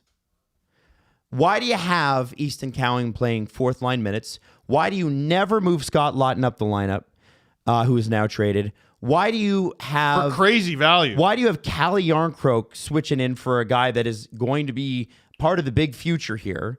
To bump his trade value so that you don't trade him. This is a team... I'm so disappointed. This is a team that management and coaches are not getting along. Burub will be gone, like we said. Mm-hmm. They want to look at Quillen. They want a more... Every time Quillen's called up, he plays like 5 minutes. Management wants to know what they have with this guy.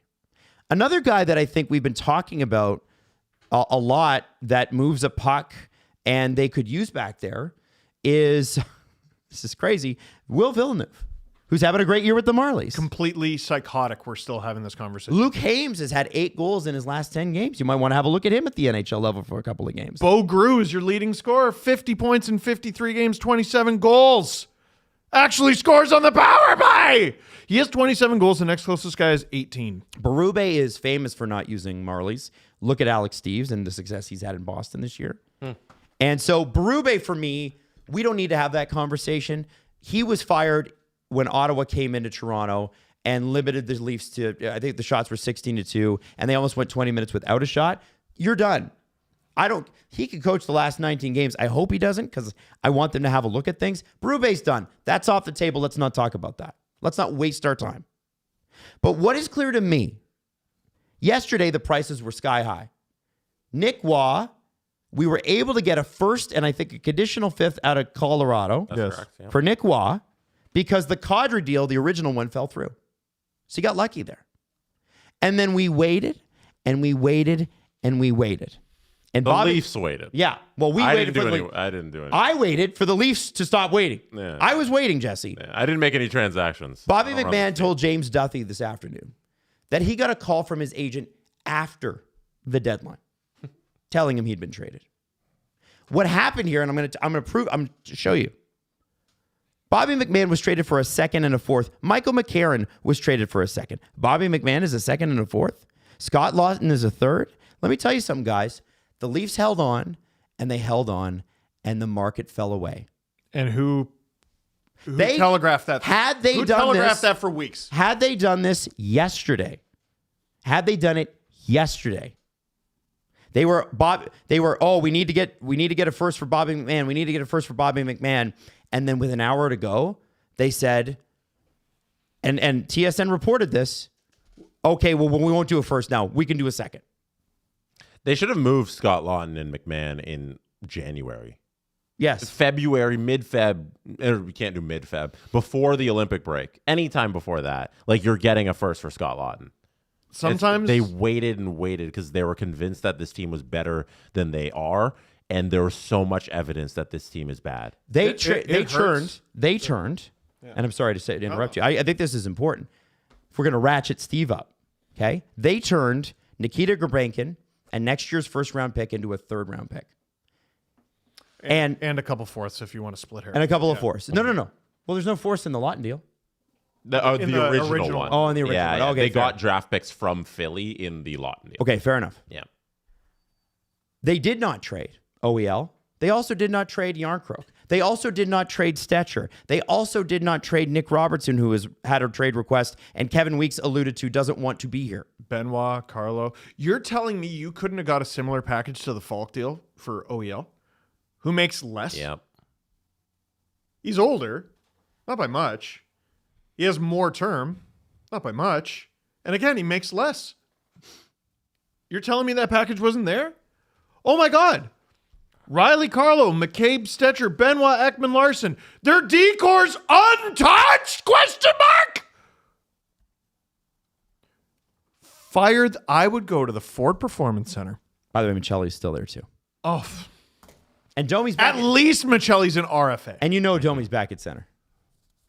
Oh, that's great. With Juan that's good. Montgomery. I can't wait to spend 2.5 hours watching that. That's so good. Oh, frig. That's so good. I'm so stoked about that. Thank you. Thank you. May I have another? I would go to the Ford Performance Center and I would deadbolt the office. I'd weld it shut. I would, whatever they did at the beginning of the first Mummy movie to make sure he doesn't get out. I've never seen The Mummy. Are you serious? No, I've never. I think you're the only person in the world. Who stars in that? Rachel Weisz Rachel and Brendan Weisz Fraser. And Brendan Fraser. When did it come out? When we were in Time ago. Yeah, probably 25, 30 years ago now.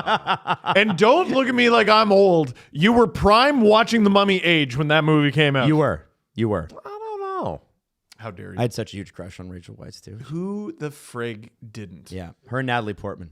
My mood has been lifted just by thinking of her. Yes, she's married to James Bond. Oh my God. Is she? Daniel Radcliffe. Which one? Or not Daniel Radcliffe. Daniel Radcliffe. She's married to James Bond, Daniel Craig. They've been married for like 15 years. Now that'd be a great movie. Yeah. That'd be a great Which movie. Daniel am I married to? Ah, who the hell are you? Laura. Freaky Friday, James Bond and Harry Potter switch lives. I'd rather talk about this than the job the Leafs did.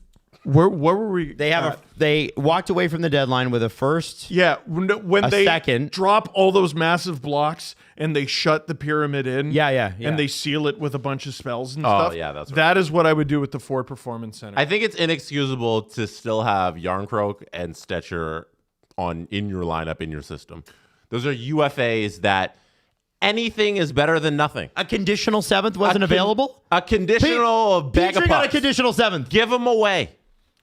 Thank you for mentioning Jeff Petrie and like Lucas Reichel and David Kampf, who didn't even play a full friggin' season. Lucas And Reichel you and got Nick Foligno. nothing for some of the and Nick Foligno. Foligno, Lucas Reichel. the captain of a team. Lucas Reichel and David Kampf, both guys got 6th round picks. David Kampf, who they just let go for nothing because his contract was too much, apparently. And now he got an asset for Vancouver. Now, they would have never gotten that for Kampf because Berube was done with him. Kampf would have been useful to this team when they had no centers playing. And they messed up whatever relationship they had with him by just making him go to the Marlies no matter what, when he could have been useful in the NHL. And they could have roster. He could have made the opening day lineup because if Scott Laughton's they had injured. waited a week, And Cowan would have been fine. He would have been on the team, no problem. They didn't need to bring up now Cowan. they make decisions. They didn't need to. Well, Cowan made the team. Okay, well then send Cowan down for a little bit, and somebody's going to get injured, and he'll come up. Hey kid, sorry, them's the breaks. Check still arrives on time. See you soon.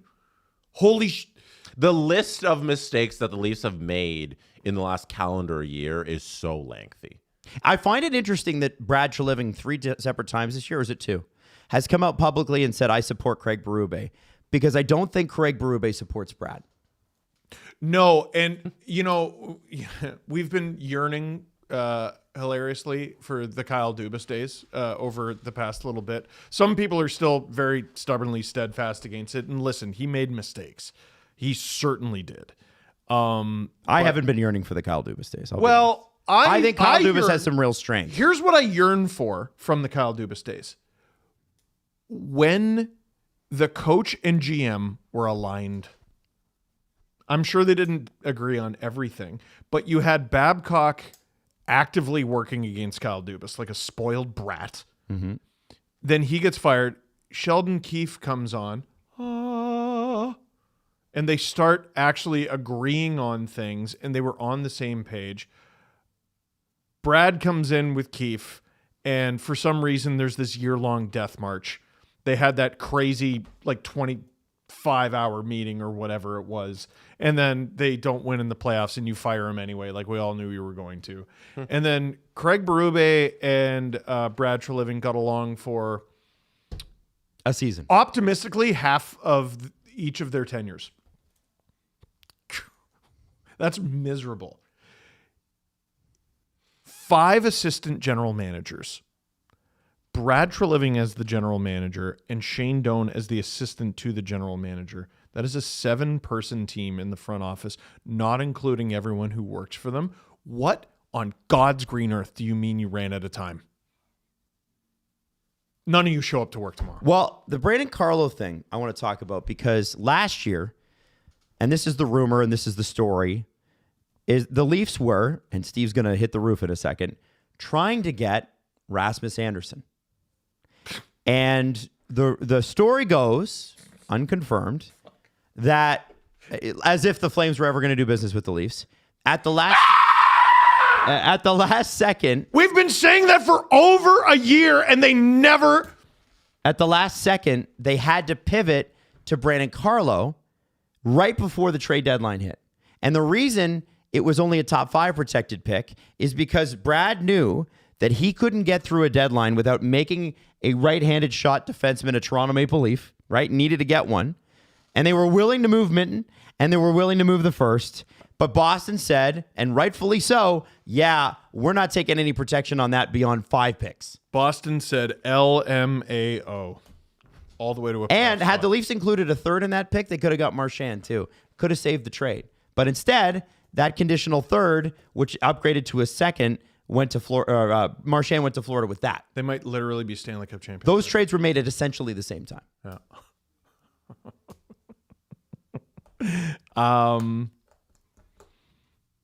Boy, one thing we've never had to do is talk about the Leafs on their way down.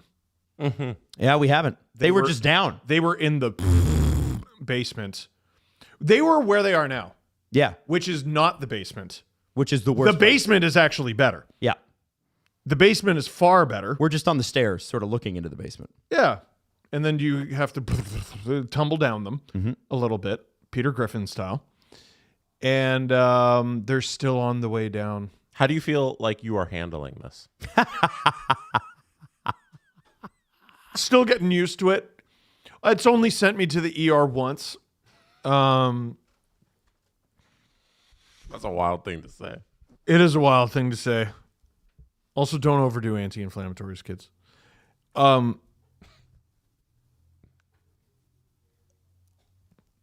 getting real tired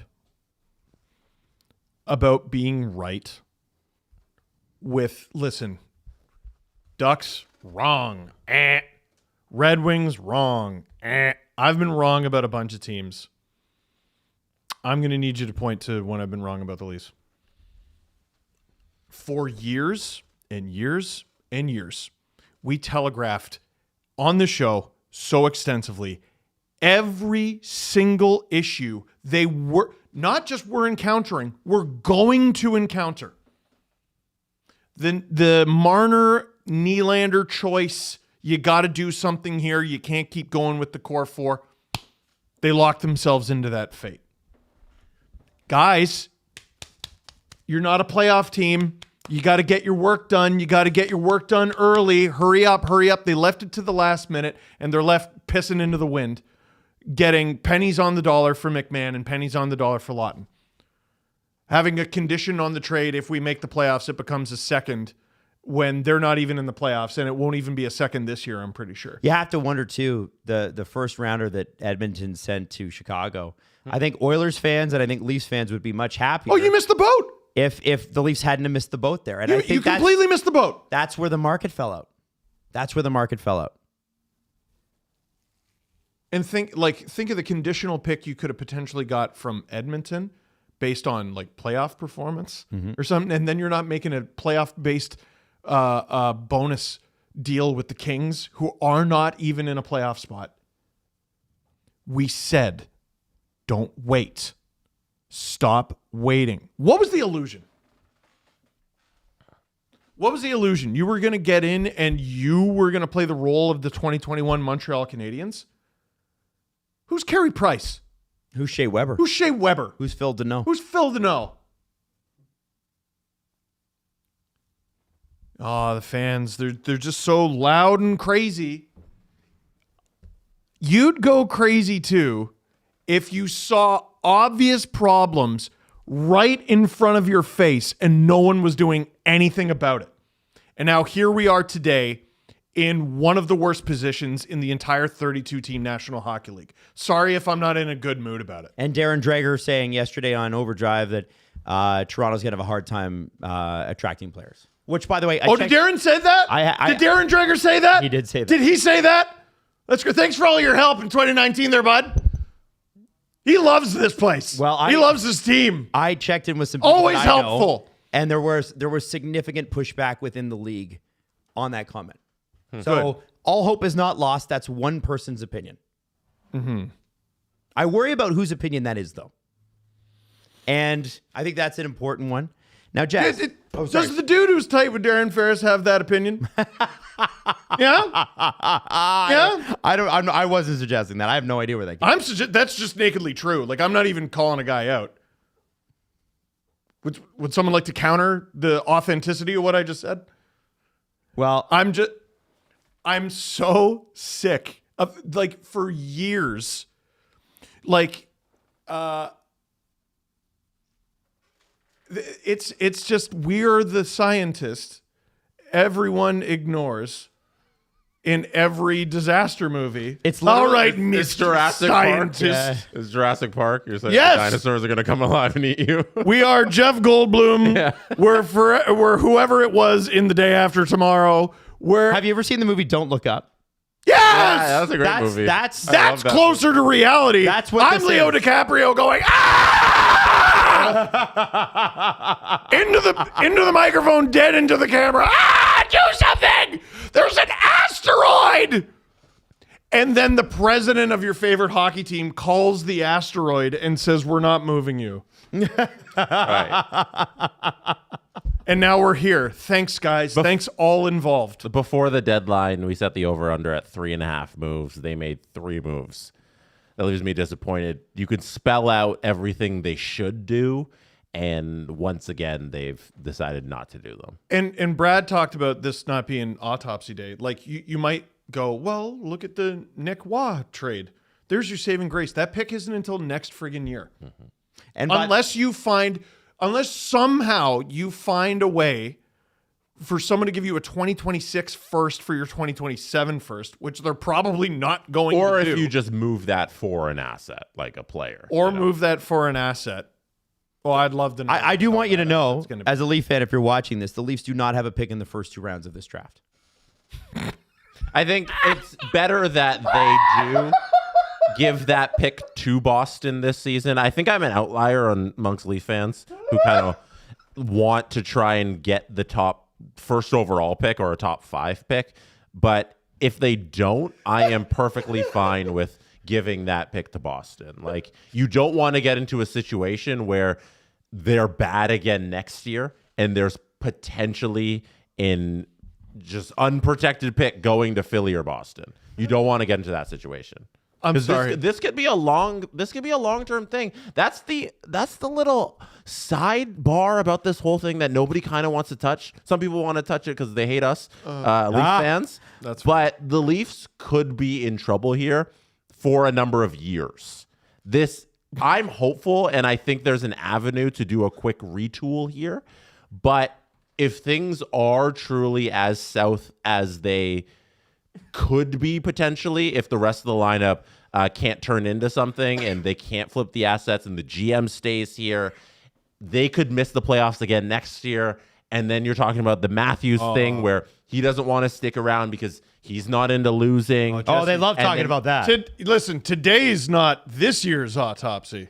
I don't know why you're doing next year's autopsy also. Why worry about something that's not going to happen? It's also kind of comparable to Chernobyl. And remember that scene? Yes, yeah. Remember that scene? The Leafs don't want to talk about that because they won't ever, and they don't even want to talk about today and the end of the season. But that is very close to reality, and it's not too distant of the future. And not an easy path back with not a lot of assets to get the team back to where it needs to be, right? I know Chris Tanev's missed most of the year. The guy's going to be 37 next year. How much are you putting on him? OEL has had a great year. He's 35. That's why it was extra embarrassing that Keith Pelly puts down Chris Tanev as like one of the reasons that this team is bad. And, if we didn't have injuries and Tanev was in the lineup, we might be good. That can't be your saving grace. That is an old man who's one injury away from never playing hockey again and might have already had that injury that can prevent him from never playing hockey again. Victor Hedman, Braden Point, Anthony Cirelli, Nick Paul. Just go down the laundry list and look at Tampa. Just running over everybody. They're not here to sell jerseys. They're here to sell fantasy. They're here to sell a team that isn't. And I'm done with the fantasy. Adam made me laugh myself into tears and a headache by saying they don't have a first or second this year. You knew that. Yeah. I don't know why that was a surprise to you. It's not that it was a surprise. It's that I hadn't heard it said out loud in plain English. How the shit in a deadline where you're selling, do you not have a first or a second heading into this year's draft? Well, they do. It's just there's conditions on it. And Brad was asked about the lackluster return for Lawton, and he said, well, the market dictates. And I think part of the problem is that, okay, let's take him at his word. The rest of the league were not interested in Leaf players. Fine. I will believe that sentiment for a second. But let me ask you this. Why? Could it be because you should have fired your coach in December? Mm-hmm. Is it because your coach has been playing a system that does not work for this group, would not try anything new? You know what the Oilers did when they had a coach who was successful the year before, won a division with, and he started and he had a bad 20 games with them, and he tried to implement a new defensive system, and McDavid and Draisaitl weren't scoring, and they were getting outscored 8-1 to start the season? You know what they did? They fired him. They fired him. The Leafs did not.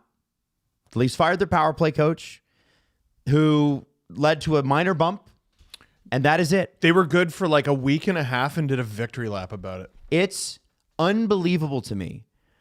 And I said this in our videos, and I think this is something that Leafs Nation, the ones of you that are here, need to hear.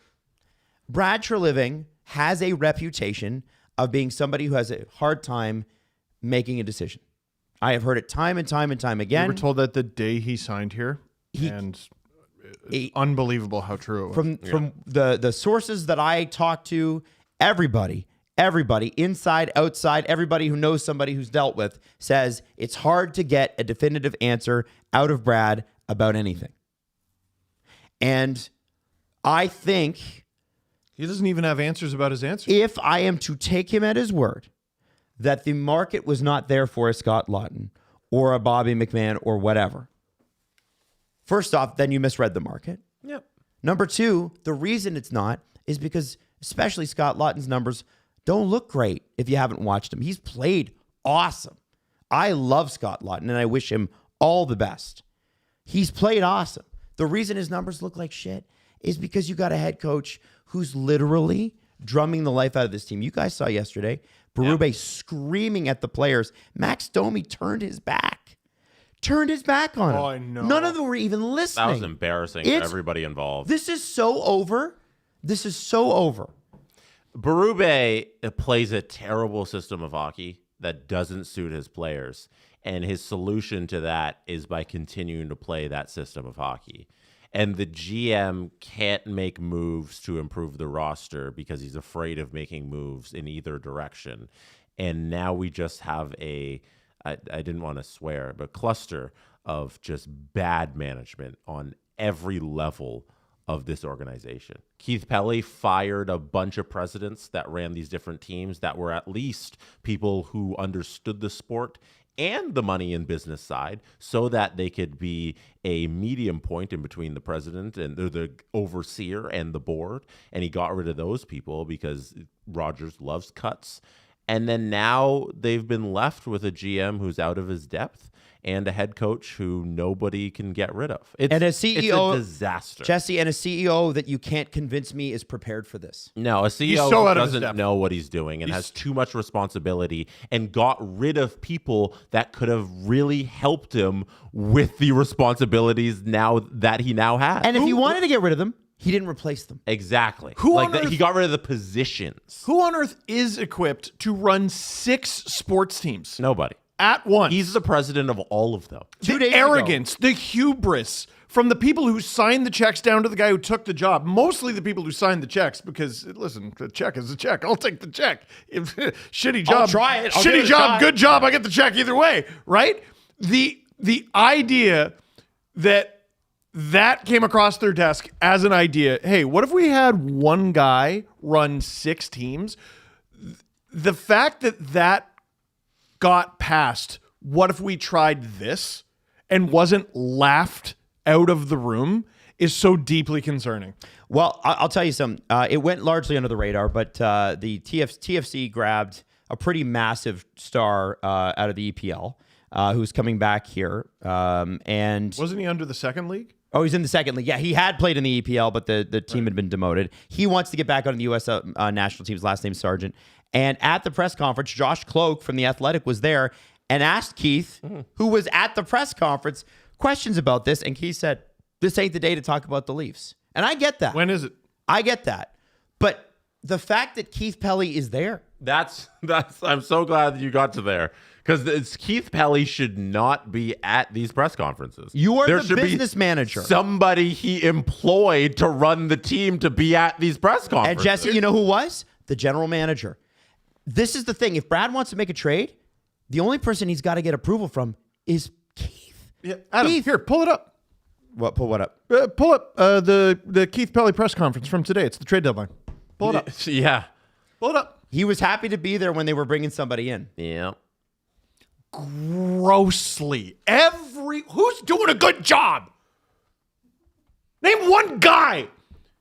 Name the CEO. Name an executive. Name a coach. Name a player Sam Kim. who and is Jordan playing to the Bean. best of their ability. Sam Kim and Jordan Bean. That's a damn good answer. They are. OEL's Damn good answer. Oh, we also had a good And season. Oliver Ekman-Larsson. Yeah, he's having a good season. And that's about it. And Steve, you know what?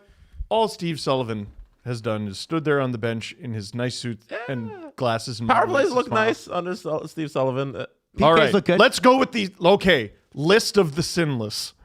Oliver Ekman-Larsson, Steve Sullivan, Sam Kim, Jordan Bean. I'll say Derek Lalonde. Carlton. Wow. PK looks good. Derek Lalonde, PK looks real good. Does He's running Carlton it. make the list? Carlton. Carlton, Blameless. Oh, Dennis Hildeby. Dennis Hildeby. Hey, there is something. Yeah. Okay, well then to that I'll add Jacob McQuillan. Yes. And let's go Haley Wickenheiser because she's a doctor. That's fair. The only executive. Joe Bowen in his last season.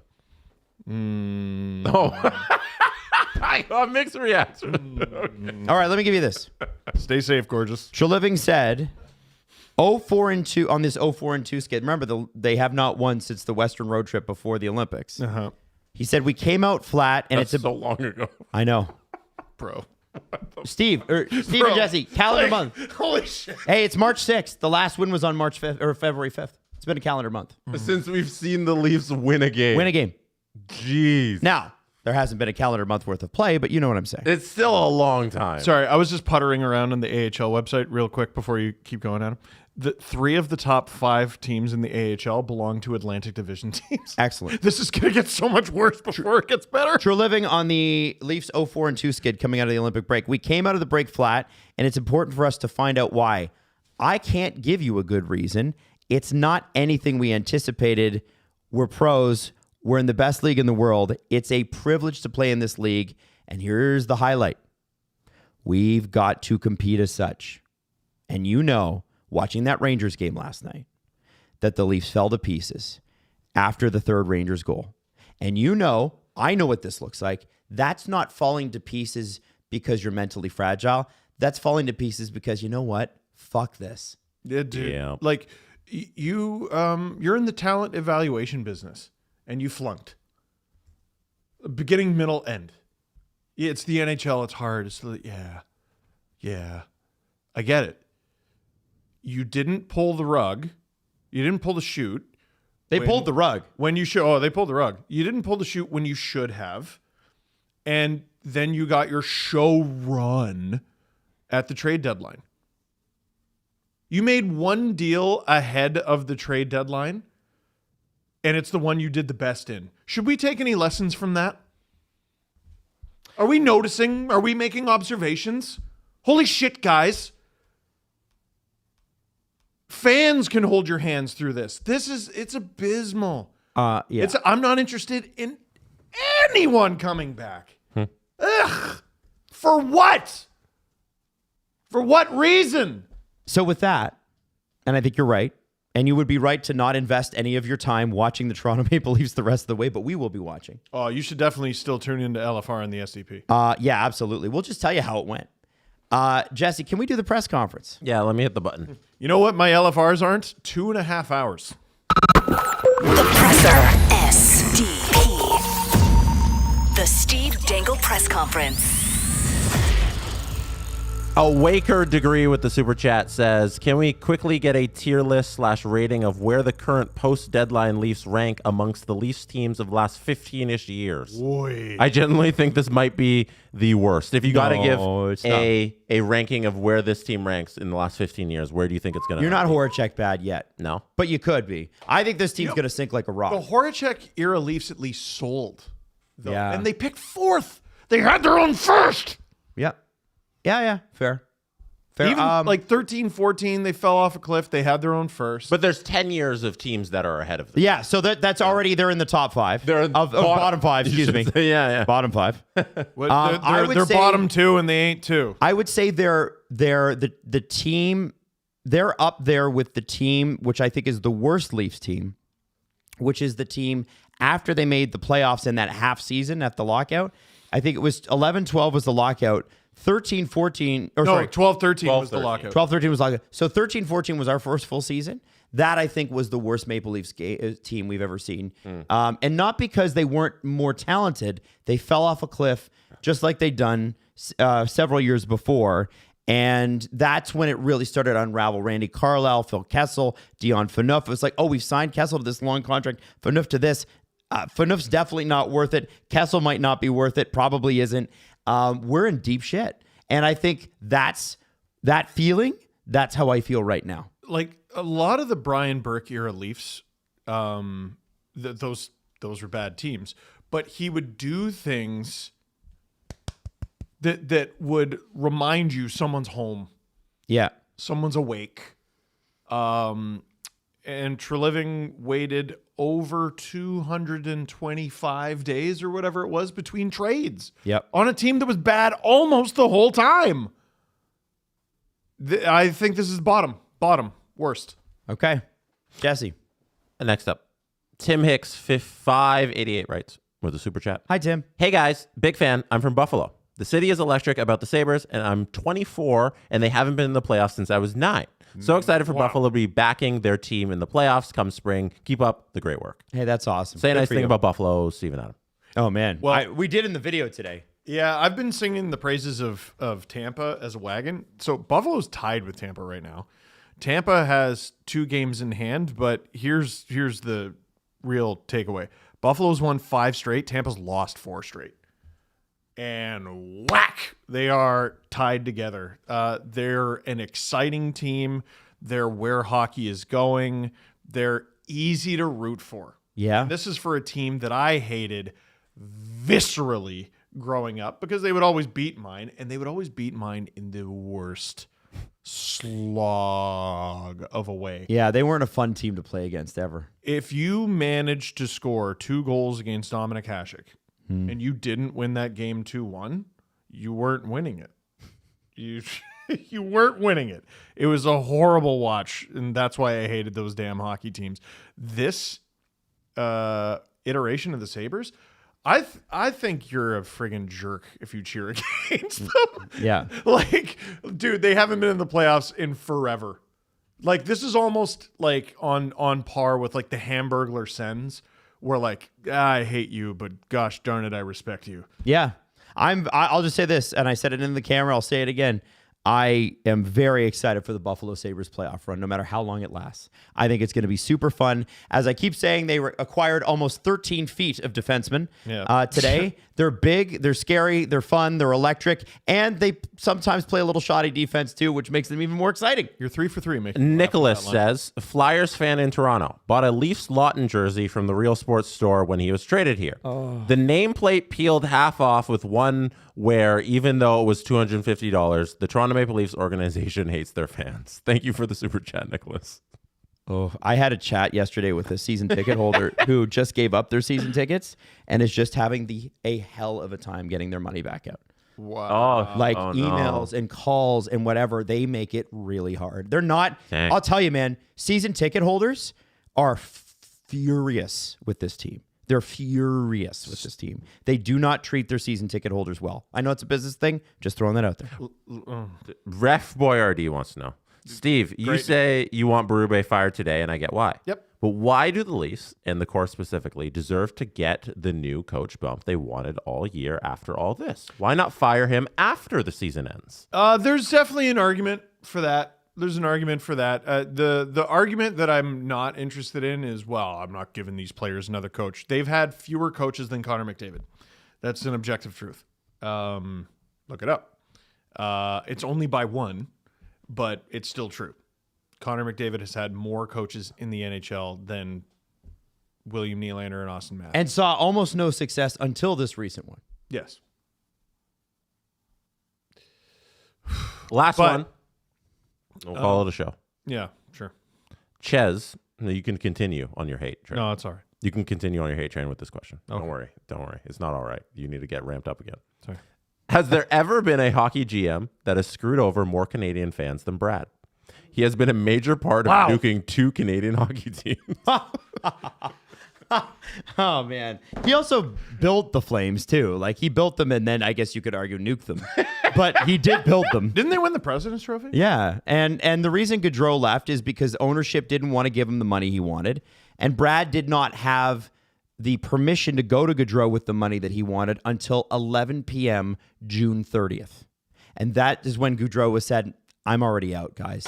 You don't treat me well. So when Treliving came here, I was definitely willing to give him benefit of the doubt because I think the Flames organization, especially from the ownership level and the CEO, are just brutal to deal with.